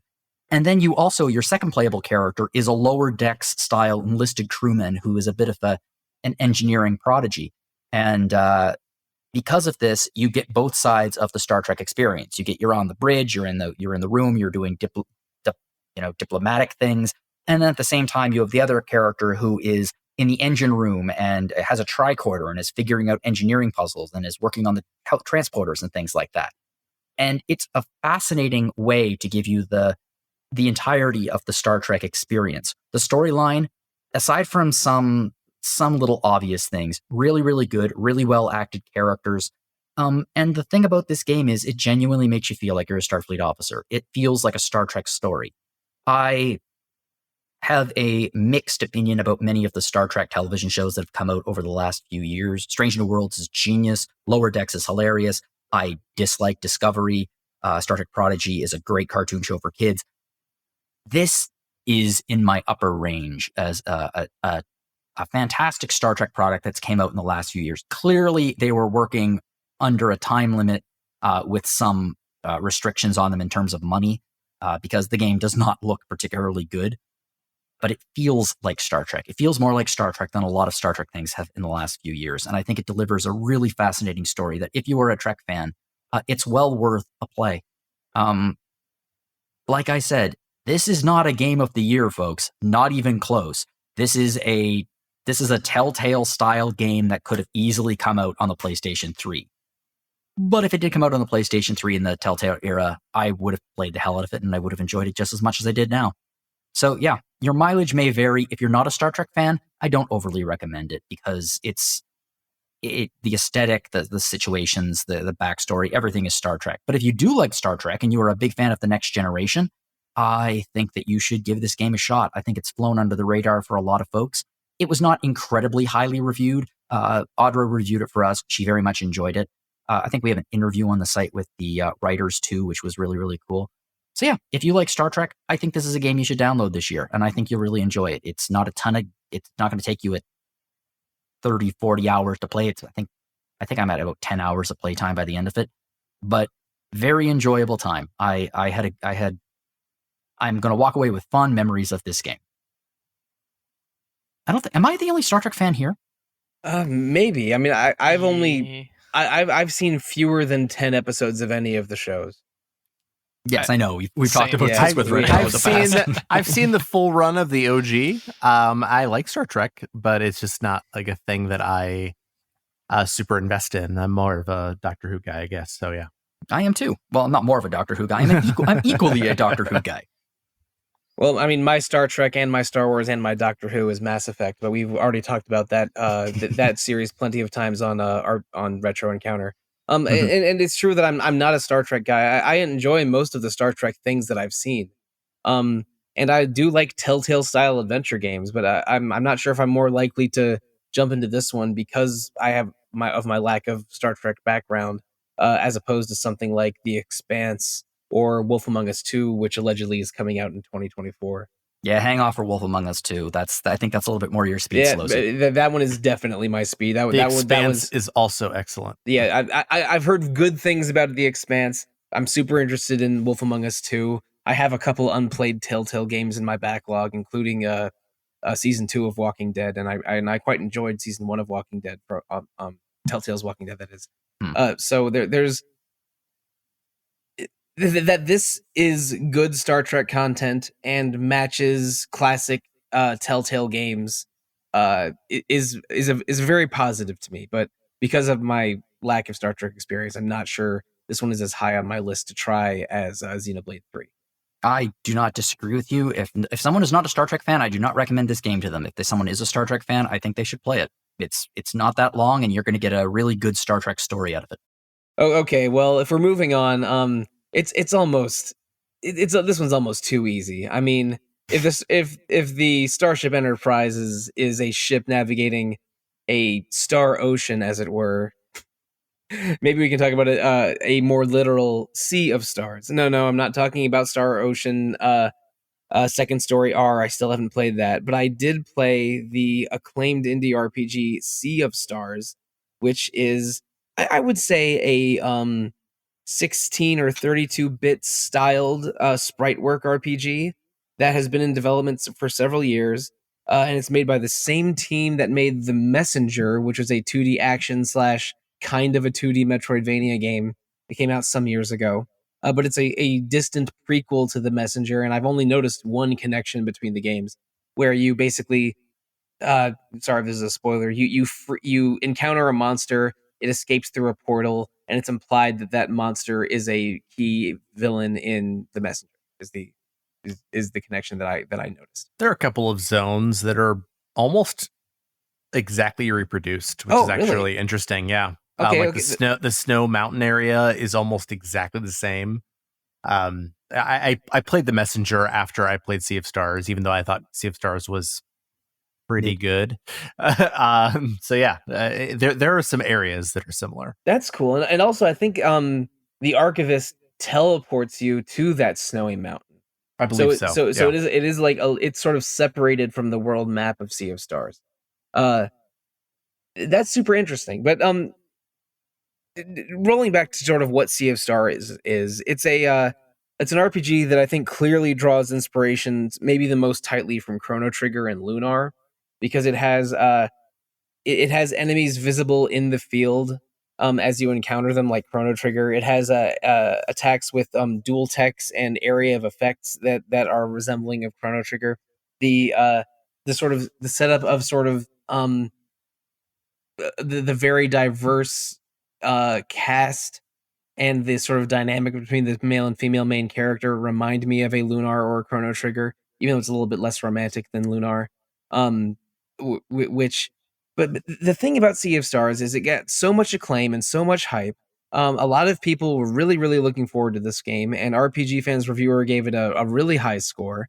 I feel like my expectations were slightly too high for this because I played it and I have not finished it yet. I'm at the final dungeon, unless something besides the Fleshmancer's lair is the final dungeon, which I sort of doubt. I feel like this game is pretty good, but maybe not excellent. Like if when I'm thinking of beautifully styled games that are nostalgic for 16 bits, I think Octopath Traveler 2 is miles better than Sea of Stars. But I don't want to be too insulting because Sea of Stars is very, very good.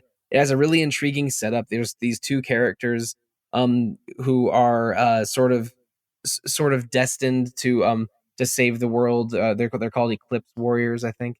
That use the powers of the sun and moon to defeat monsters called Dwellers that threaten the residents of the world you're on.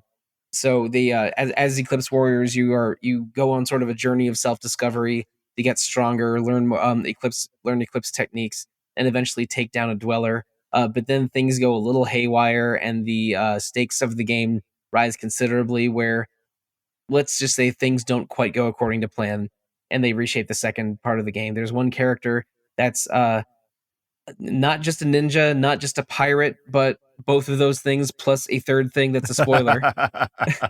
And there's and at one point they do a narrative device that I enjoy, and the game's narrator becomes a real character that you interact with. I'm sort of like taking the sort of breaking the fourth wall, or at least walking alongside the fourth wall a little bit. It does a lot of very cool things for an RPG, and I should say the artwork, the sprite work, and the backgrounds are gorgeous. The stage design is really, really good. It's fun how all of the little tight ropes and paths and hidden switches sort of interact within a space, so that the dungeon design is consistently interesting. In this game, it's mostly very fun to play. I just think that the writing is not nearly at the level of the games it's clearly emulating, and the skills are just a little boring. You have 3 or 4 characters for most of the game, but all of them have only 3 skills. Maybe you learn a fourth one later in the game, and there's a couple dual techs. But I was using basically the same 3.5 skills on every character for 80% of the game's runtime. And compared to a game where you're consistently learning new abilities, or the rules are changing, or you unlock new classes and new tricks, that's a part of the RPG experience I really value, and Sea of Stars didn't have that very much. So, like Sea of Stars, I'm bringing it up because I think it's good, and I think it's very high profile and matches RPG fans' audience perfectly. Like, this is a game that a lot of RPG fan folks, both on staff and our audience, were justifiably really excited about, and I'm happy to talk about it. And I don't think it's bad. I just think it's like, this is fine. And sometimes, I'm definitely more excited to talk about Octopath than Sea of Stars, but this game's pretty good. I think, as the kids would say, it's kind of mid. in terms of writing and battle mechanics, it's unfortunately mid. God, I the agree. writing especially. Yeah, the writing I think is actually kind of bad. Actually, mid is too high of a level for me to give that. I think that the story is like it has some twists and turns, but like the twists and turns feel forced. And like the meta element of it, which I know it comes from the messenger and is like totally a thing the developers like, eventually removes any sort of emotional investment that I had in the narrative itself. So like the narrative itself, I think is legitimately kind of bad. But like it's not horrible. It's just like it's not anything worth talking about, and it's not interesting to me. And actually, the narrative in the messenger is better because like it leans so much more heavily into the meta that I think it's more interesting on that front. I think the thing that makes Sea of Stars interesting is the level design. Like it almost feels like Metroidvania in the way that you navigate the levels. I think it's really cool that you navigate the levels with like hook shots and things like that. But like it wears thin at a certain point, and the way you get the true ending is so annoying that like I think that soured me on it. I noticed it. I think you have to collect 60 hidden items. Yeah, and then complete 3 or 4 other non-trivial side quests. Yeah. Like it was just frustration for frustration's sake, and it wasn't interesting to me. In the combat, I totally agree with everything you said. Like it's interesting on its face. But if they added like 15 more skills to it, it would have been closer to what I was hoping for. Whereas here it's like, hey, there's like there's your delay attack, and then there's your big damage attack. The end. And switch your characters in and out for weaknesses, but like not in a challenging way, not in a super interesting way, and sometimes in an annoying way, because the enemy would be like, you need 2 poison hits and 2 arcane hits to interrupt this attack, but it's just your party makeup cannot possibly do that. But you just don't have that. But you could have that, so screw you anyway. Like compared to something like Octopath, like it falls so short of Octopath, where it's trying to do something sort of similar about hitting weaknesses and breaking enemies and stuff like that. But I hate to compare it to other things, but like it's just not that, and it's I think a relatively easy game as a result. And even when you screw up, it's not challenging. And I thought it was pretty good, but you reminded me of a lot of the things about the story as you were talking, because it's that unmemorable. Yeah, you mentioned them not having much emotional investment in the twists, and a couple twists. I don't want to talk about any of them specifically, but I remember them, and like I felt like I should have thought this was cool or moving, but instead I was just like, what? like some of the twists are just puzzling, and one of them specifically I think is emotionally manipulative and not pulled off as well as similar ones. You probably know what I'm referring to, Zach. And also one, I do. Yeah. One minor gripe I have with the game is that I just had the last character join me fairly recently. They are my favorite character right now, and because I know I'm at the final dungeon, I'm like, really, I'm getting. Like you introduced this cool new guy, and I only get him for the last 25% of the game, if that. The design decisions in Sea of Stars are sometimes really good with like the stage design and how certain side quests are set up. Like Wheels and Fishing are actually pretty good in this game. Wheels is a sort of a card game they have, not sort of, not exactly. Like they do some RPG periphery really well, and visually I think it's quite stunning. And musically, it's not bad. There's a different Yasunori on this one. Yasunori Mitsuda contributed, I think, 1 or 2 tracks. But I don't know. I think it falls short a little bit because the writing is just not great, and I wish it was better. But and it's a little unfair comparing it to Octopath, because Octopath definitely had a much larger team and budget.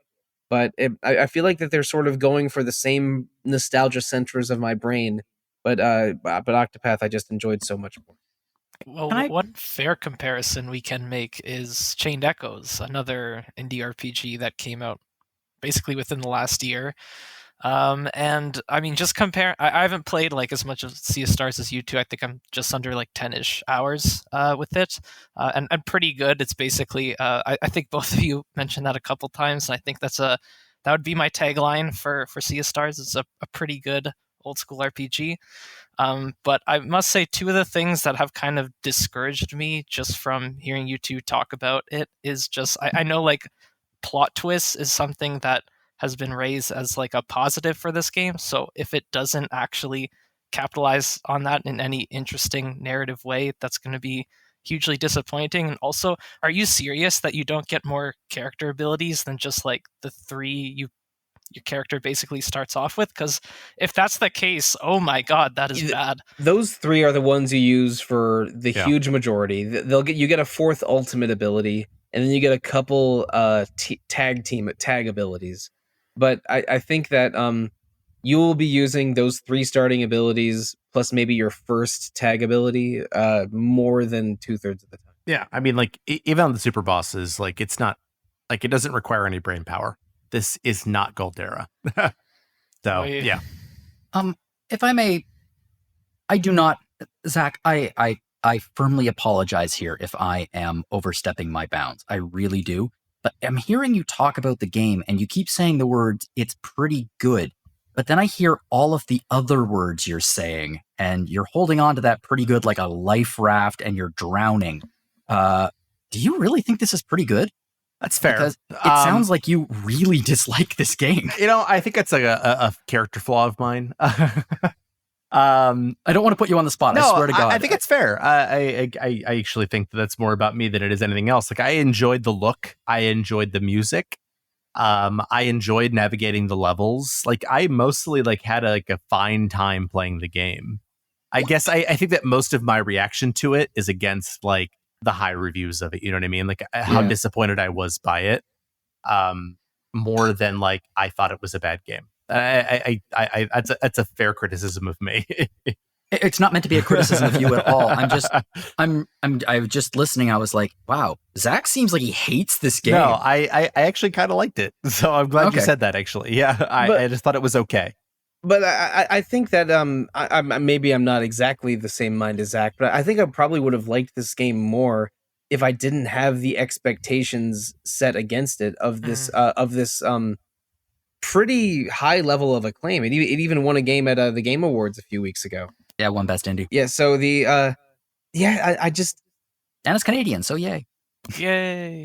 All right, well, I mean, I hope we didn't sound too disparaging about Sea of Stars, which is a game I know a lot of people really love. I just sort of wished I loved it more than I do. I really did genuinely do. like it, I promise. No, I like it too, and I'm going to finish it like maybe in the next 48 hours, depending on how many side quests I decide to do. But it's, I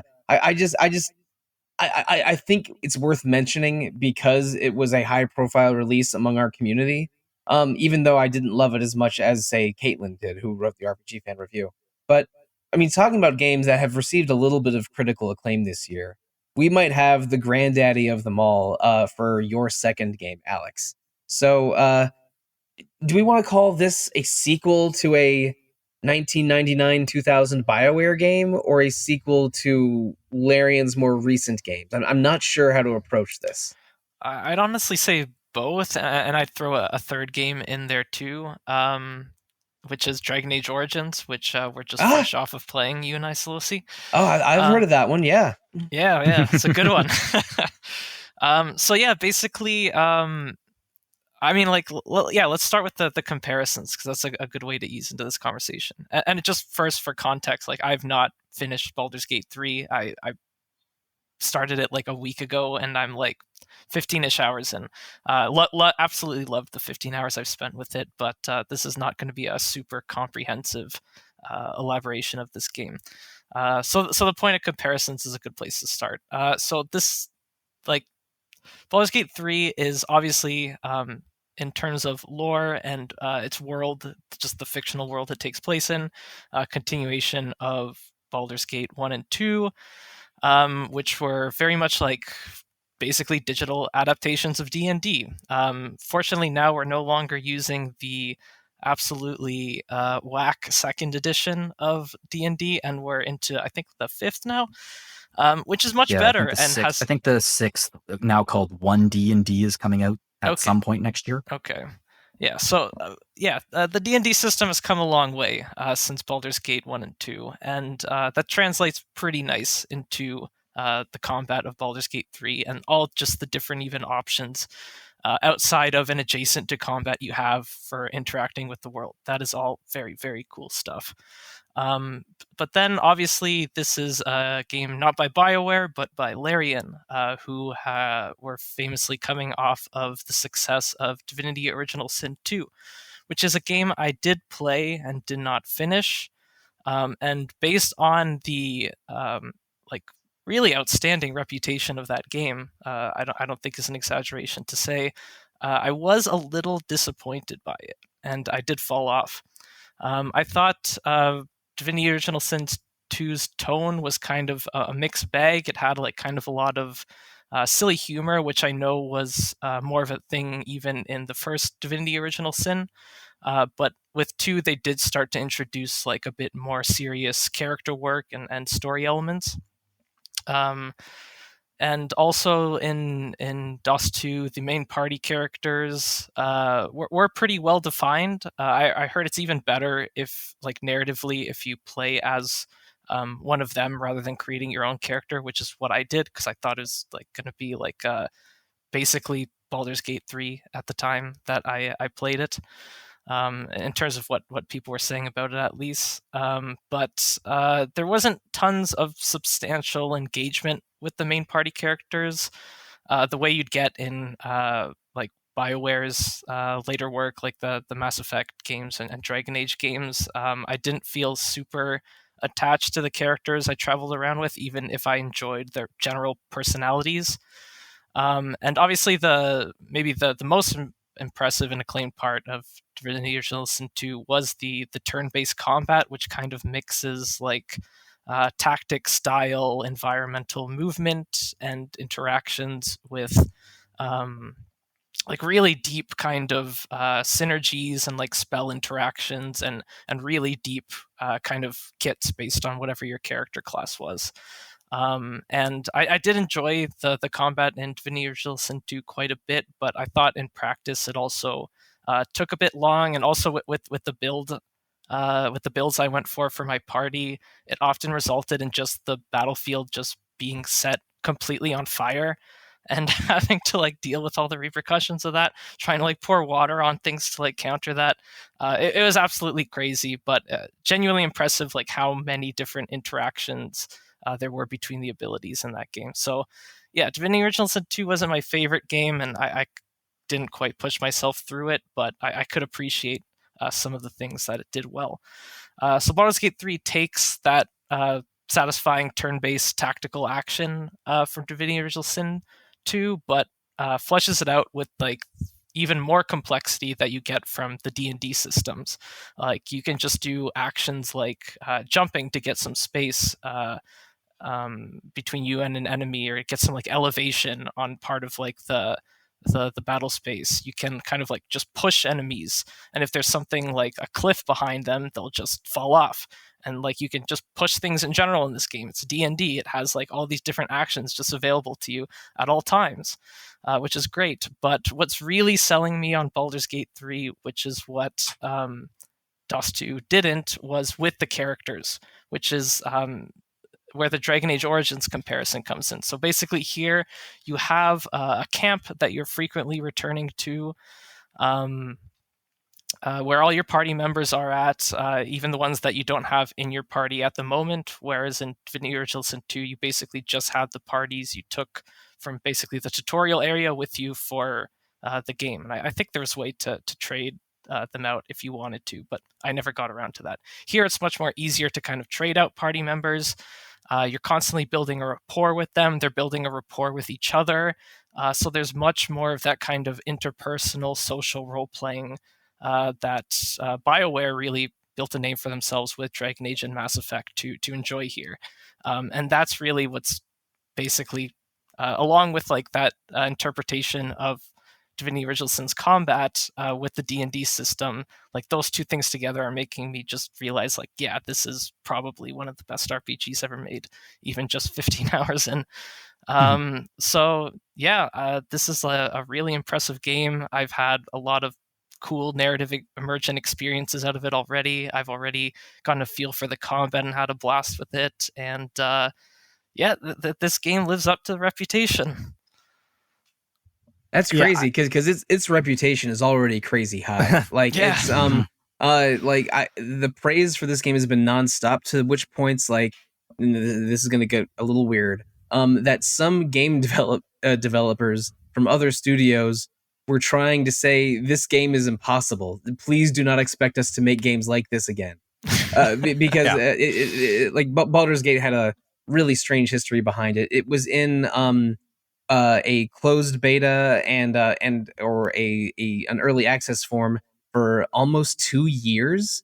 It was paid for by partially Larian, partially their parent companies, and partially venture capital money, which is weird. So it had a development time and an extremely high budget, and little in the ways of deadlines or forced crunch, in a way that almost any AAA, that is a situation that is almost impossible for any other AAA game.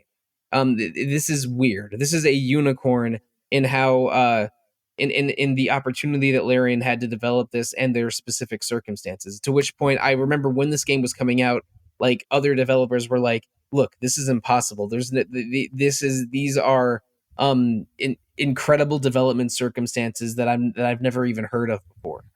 But their end result is something so excellent and so acclaimed that I know Microsoft is, like, absolutely flogging themselves that they didn't get a version secured, and especially now, since the price that they have to pay Larian to get it on Game Pass is going to be astronomically higher now than it was a few weeks or months ago.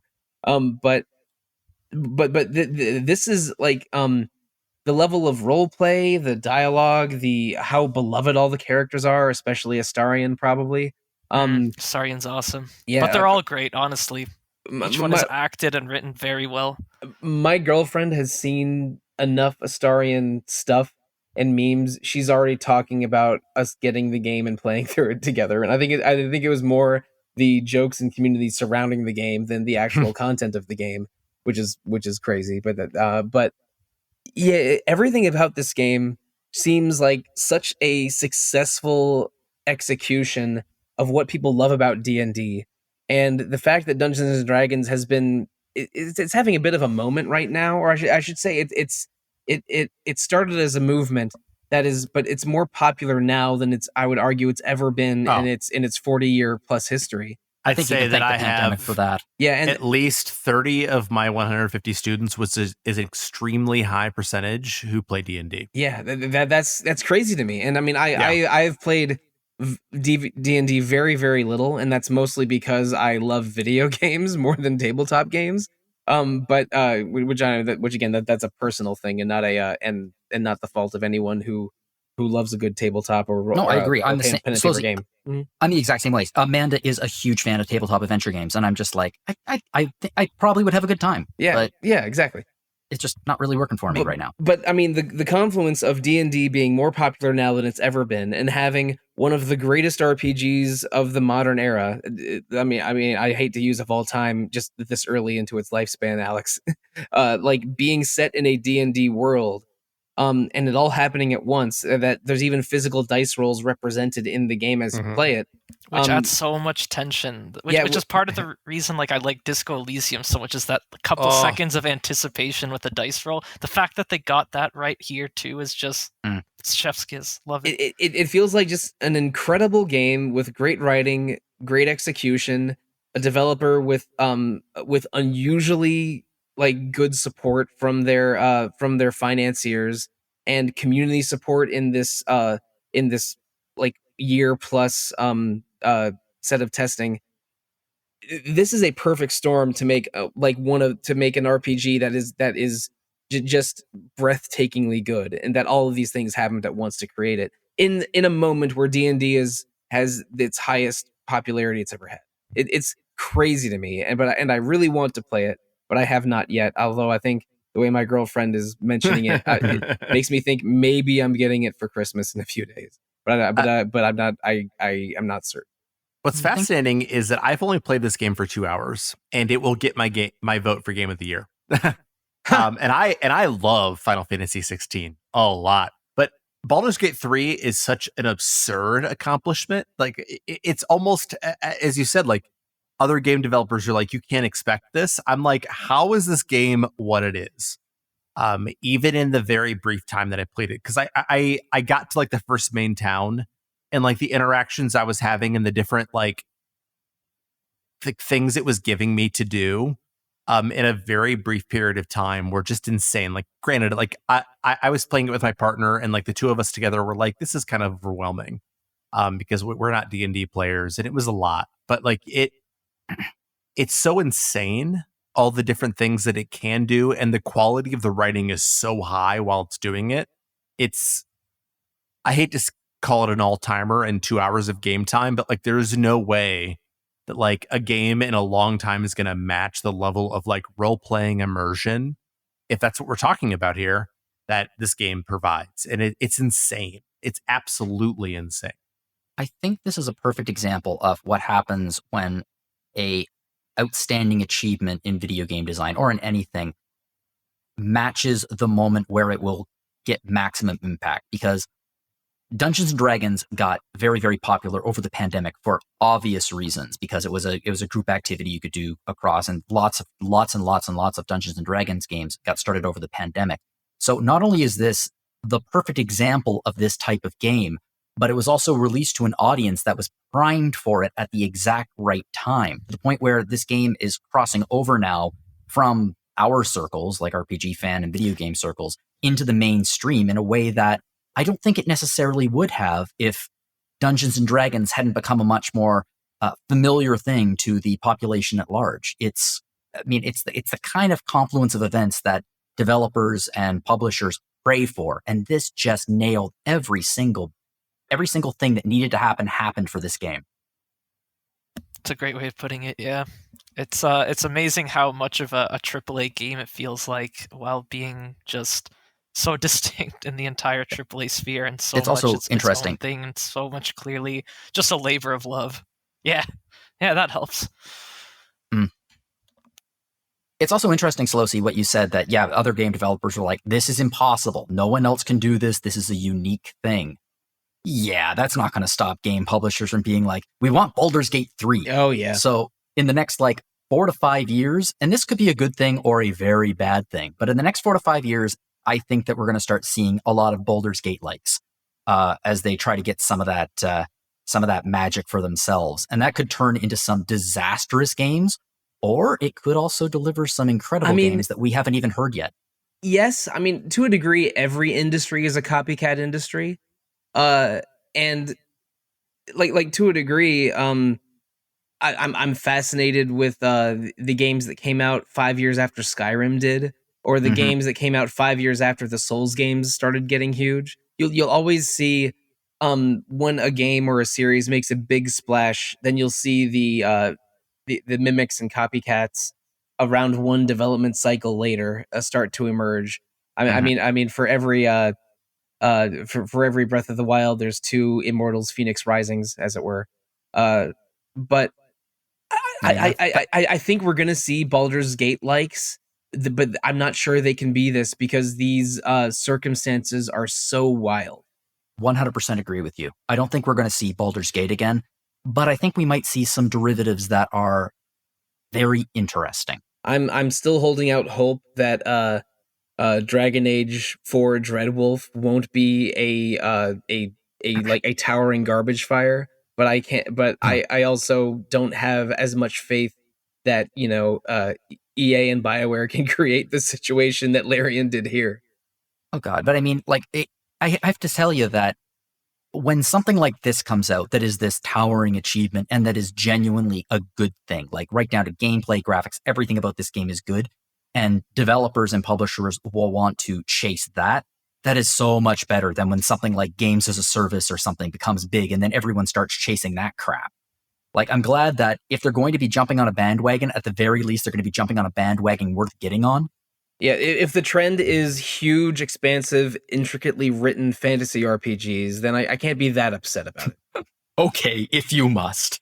All right, well, listeners, Alex, Jono, Zach, we just talked about 8 of the biggest RPGs of 2023. Not in the order that we discussed. They were Cyberpunk 2077, Phantom Liberty, Baldur's Gate 3, Zelda Tears of the Kingdom, Star Trek Resurgence, Final Fantasy 16, Xenoblade Chronicles of Future Redeemed, Octopath Traveler 2, and Sea of Stars. But clearly more than 8 RPGs came out in 2023. Before we go into housekeeping and thank the audience, do we have any ones we want to shout out? I'll go first. Street Fighter 6's World Tour mode is maybe the best Yakuza game of 2023, a year where 2 Yakuza games actually did in fact come out. One good, one bad, in my opinion. Yeah, you can go around challenging literally everyone from ladies walking their dogs to to street vendors to actual gangsters to fights and learn their abilities, and you teach Ryu how to use a cell phone, and it's wonderful, and it's probably my game of the year, but RPG Fan doesn't cover it, alas. I have a few. I mean, I said Like a Dragon Machine was one of my games of the year because I think it did. And like we said, we have 2 podcasts about it. I'm not going to talk about it a lot, but it's a grand historical epic starring the characters of Yakuza as actors playing those roles. It's a great idea. It came out in Japan many years ago. This is a remake / remaster. It's really worth playing. It's everything the Yakuza game is. It's just set in a different era. I really enjoyed it. I did not like The Man Who Erased His Name. That's going to be that's my biggest disappointment of 2023 for me. But have real high hopes for the future next month. I didn't Infinite Wealth. I didn't hate The Man Who Erased His Name, but it really was just a Yakuza playground where a lot of the playground equipment was the same or busted or disappointing. I think it did have a genuinely moving final scene though. Yeah, it kind of felt like, I don't know, Yakuza TM. It was just like the most generic Yakuza experience you could possibly think of. Maybe don't spend a full 50 bones on it. Yeah, I wouldn't. The only other game that I want to mention that's not an RPG is it's a roguelike called 30XDX.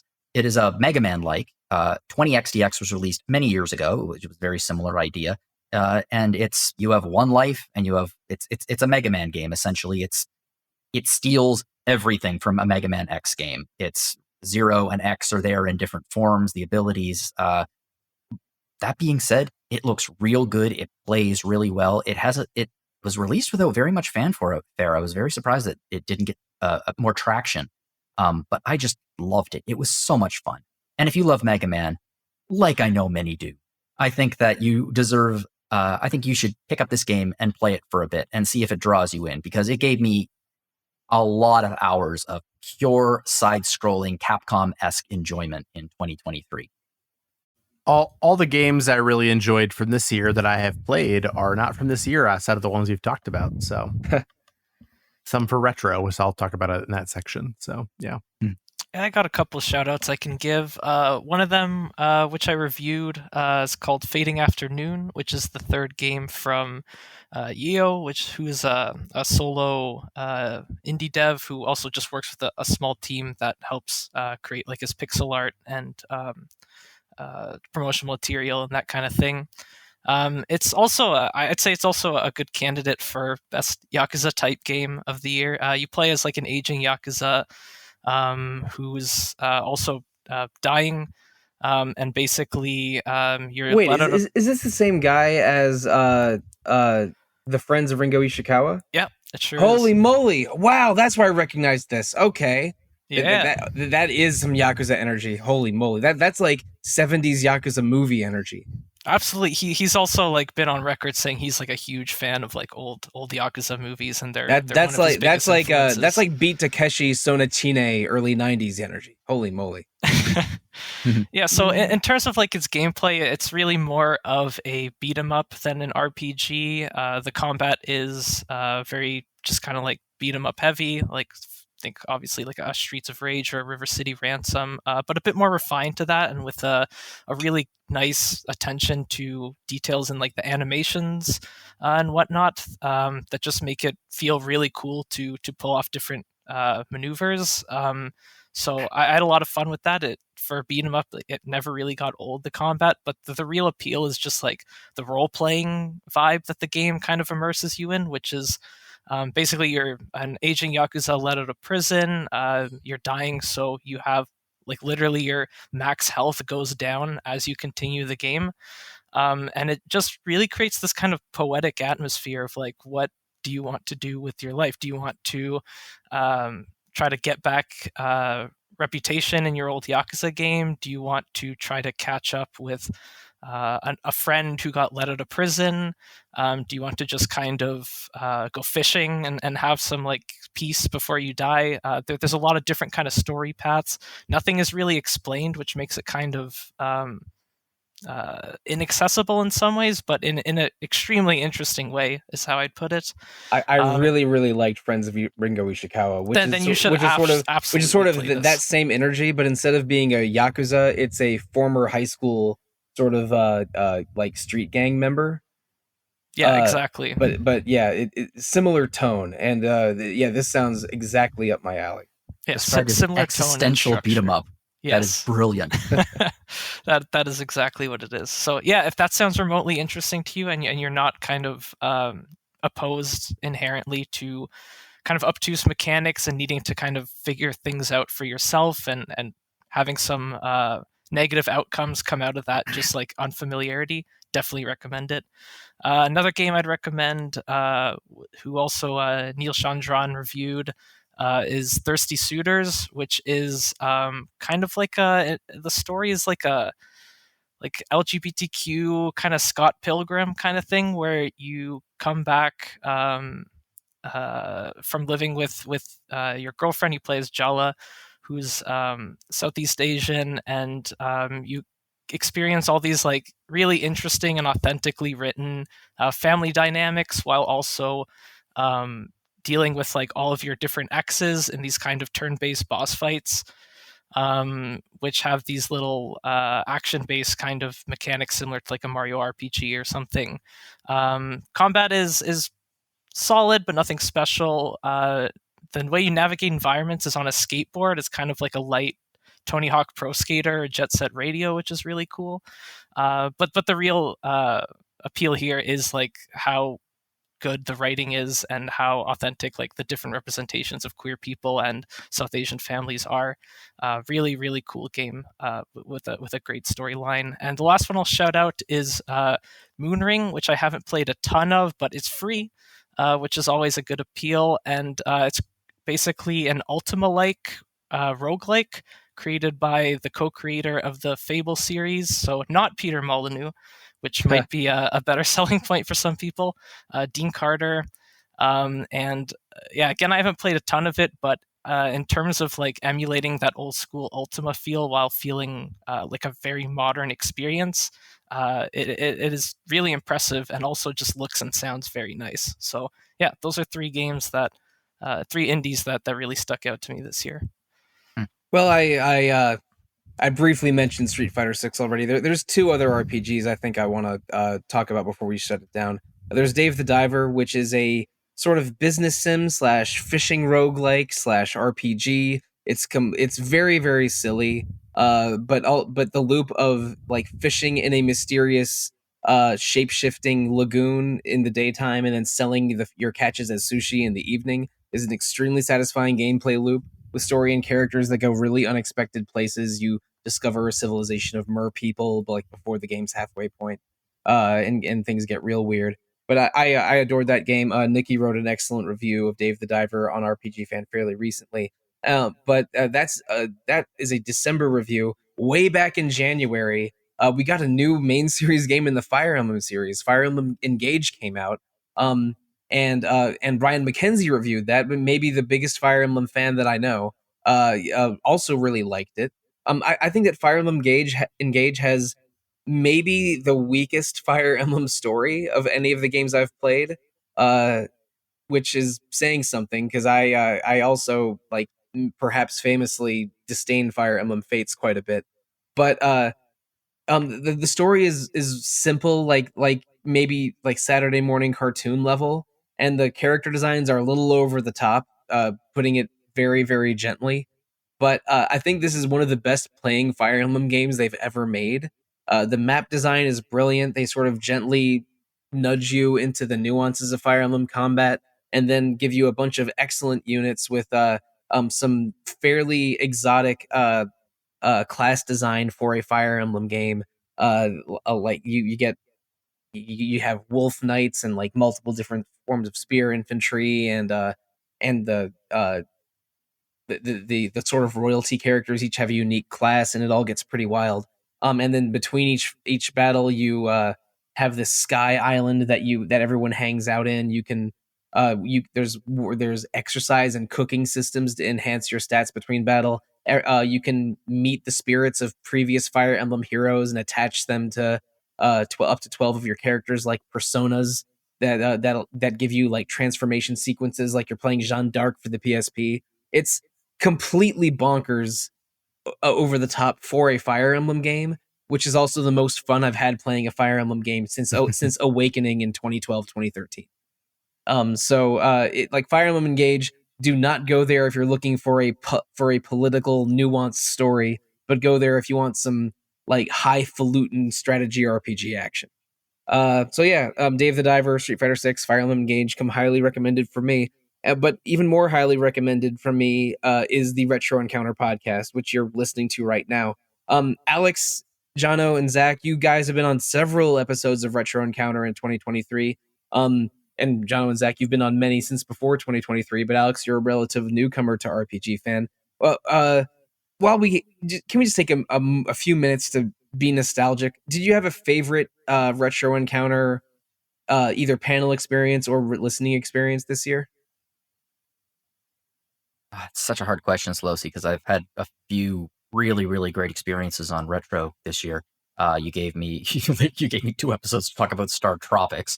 The edutainment episode we did together, that was so much fun. Right, that was fun. I think my favorite episode, actually, you want to know what? My favorite thing I've done this year on the site, though, was Retro 391 Essential Fan Translations. That episode was the most fun I've had. It's the most fun I've had recording. It just was a blast. Everything about that episode just came together perfectly for me. I was so happy with it. So yeah, if you're that's my favorite thing I've done this year, not just Retro, but a thing at RPG Fan. I was very tickled to hear a Racing Lagoon discussion, because me and my Tire Quest, yes. Yeah, me and my very extremely niche group of friends have been making fun of Racing Lagoon on video game forums since the early 2000s. So yeah, having that appear on Retro Encounter was very amusing for me. Yeah, I think my favorite recording experience on Retro Encounter was probably the Final Fantasy draft, because that was just a blast. I'm still very, very happy with the team I ended up with. I still can't believe I got cut off by the other panelists once each. It seemed impossible. I know, it's just like the perfect amount of drama went into that episode. None of it planned, by the way. So yeah, that was a fun experience, but I'll say that probably my favorite game that I played on Retro Encounter, which is probably my favorite game that I finished this year in general, period, was Breath of Fire Dragon Quarter, which is just an absolute masterpiece of a video game. Nothing else like it. Just couldn't recommend any higher. This is a tough one for me because Bloodborne set off a whole problem for me. I'm about to beat Elden Ring. I'm 60 hours in and I'm not even close, actually. But I think my favorite recording experience was Disco Elysium. It's not. I can't say if it's my favorite or not favorite, but I loved the conversations about the different experiences we had narratively with Disco Elysium, and Aleks and Hillary and Ben all had just like amazing things to say about what is an insanely good video game. If you haven't played Disco Elysium yet, oh my goodness, drop everything else you're doing and go play Disco Elysium, because it's life-changing is an over-exaggeration, but it's a remarkable game. And the 3 panelists that I talked to on that one were just so smart about the way they were talking about it, and it was such a good video game. Here on Please Play Disco Elysium. Maybe this is low-hanging fruit, but I really do feel like the best video game I played for Retro Encounter, and maybe the best video game I've played all year, is Bloodborne. That game just hits every single note, from the tension to the action to the atmosphere, to the gameplay design and boss design and stage design. It just felt like such a triumph of a video game that I think it was the most fun I've had playing a game for Retro Encounter this year. But my favorite recording experience might be a little harder, might be a little different. I had so much fun. I had so much fun doing a Persona 4 episode. 'Cause that's one of my favorite games of all time. I haven't talked about Persona 4 on a podcast since 2017, I think. So and we brought in a special guest for a Retro Encounter episode, which we've only done, I think, maybe 3 or 4 times ever. We're bringing in Aleks from Backlog Battle, and doing that, just that was the last episode I recorded before going on a long break from RPG Fan. I had a really rough 2023. One of my close friends passed away. I was hospitalized twice. It was I've had a lot of challenges going on this year, but I'm back with the podcast, ready to talk and record about video games again. But I felt like the Persona 4 Revisited episode was a really, really good send off, getting me just I mean, I think that part of my experience in playing video games is talking about what I loved about the games I just played with like minded friends, and that's why I'm on so many goddamn podcasts. So thank you, all three of you, and the audience, and everyone that's been a panelist this year, for making a really great year of Retro Encounter, even though I wasn't there for as much of it as I usually am. Because again, just 2023 was personally challenging for me, but one thing that was not challenging was getting excited to talk about video games with y'all. So thank you. But now it's time to get excited about the future of Retro Encounter and not just the rest of 2023. Coming very soon, we're doing an episode on the remake of Super Mario RPG. That game came out in, I think, November, and it made a pretty big splash. We didn't talk about it in this episode, but it was, I would say, overall quite well received. And I did play it earlier this month and had a really good time. So we're going to talk about Super Mario RPG and its comparisons to the original game, which we did record for episodes of Retro Encounter some years ago. That's coming next week. Also in January, we're doing 2 episodes on Moon Remix RPG Adventure, a Japanese indie game that was a sort of notorious lost RPG for decades and decades that finally got a worldwide release in 2020. And Zach, you're going to be hosting those episodes, and I'm sure you're excited to talk about it. Oh, I am very excited. I only have like an hour in, but like I'm already interested. So I'm excited to chat about it. Nice.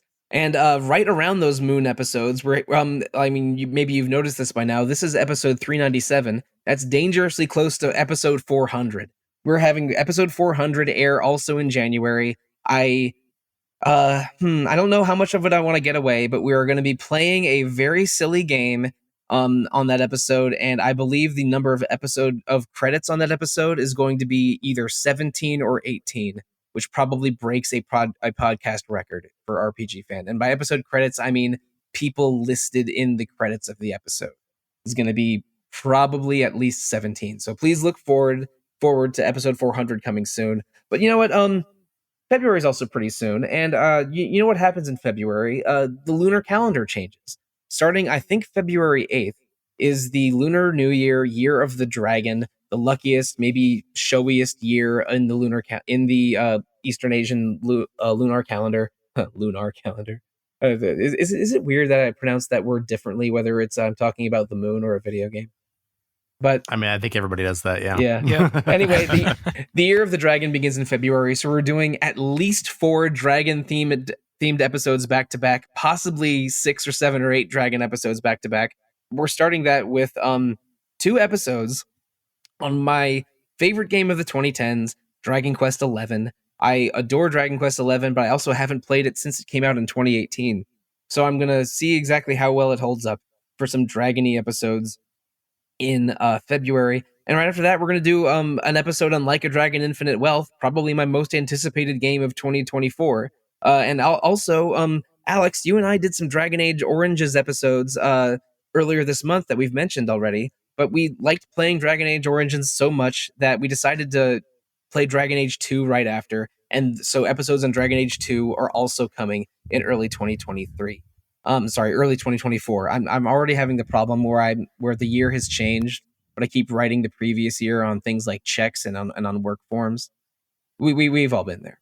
But anyway, listeners, please look forward to Mario RPG, Moon Remix RPG Adventure, episode 400, Dragon Quest XI, Echoes of the An Elusive Age, Like a Dragon Infinite Wealth, Dragon Age 2, and much, much more. Also, I mean, Zach, the Suikoden remakes are coming out. We got to do episodes on those. Oh, I'm there immediately. Don't you worry. And speaking of Suikoden, I mean, Eoden Chronicle comes out in April. That seems like a spoiler cast, right? I mean, like I'll spoiler cast that on April 23rd. I'm here. Hell yes, I will spoiler cast that thing 15 minutes after credits roll. We gotta have a Baldur's Gate 3 spoiler cast too at some point. All right. If I can play Baldur's Gate 3 in a timely manner, which is not a guarantee, I would love to do a spoiler cast on that as well. So we're just throwing out ideas, brainstorming, previewing. That we always do that at the year-end episode. I'm glad to do it.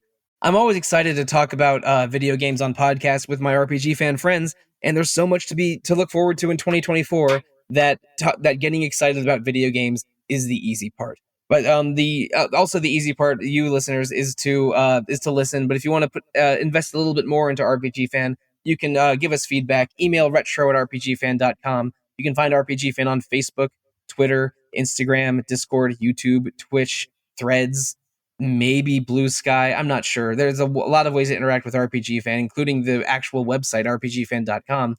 rpgfan.com/shop has a shop where you can buy all manner of RPG Fan merchandise, including mugs, shirts, phone cases, baby onesies. There's a few 25th anniversary shirts that are going to leave the shop very soon, so please get into those. And also, RPG Fan commissioned a book. There is an actual book of roughly 300 to 350 pages of RPG Fan reviews condensed into cards designed by our wonderful artistic supervisors, Steph Sabidlo and Mike Salbato, that you can order from Hyperplay. I think it costs around £49 and ships from the UK. But I don't have my copy in my hands yet, but it is on the way, and I am so excited to read RPG Fan's actual book.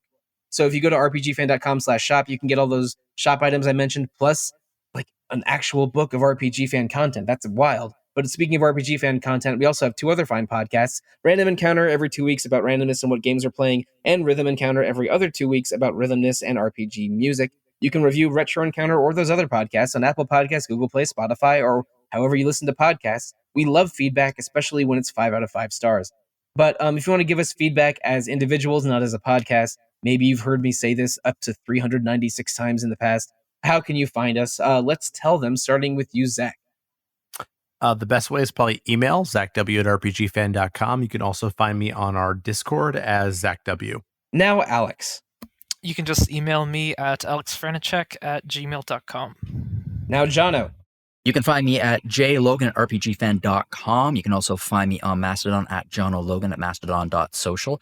And you can hear me on Random Encounter every twice a month. Incidentally, check out, I think this is coming out on the Thursday after Christmas. The day after Christmas will be kind of the companion episode to this one, which is the looking ahead to 2024. So that would have been the last episode of Random Encounter. So give that a listen if you were looking for something to listen to over the break. Excellent. Yeah, we're recording this before Christmas, but I believe this episode will come out on something like the 28th of December.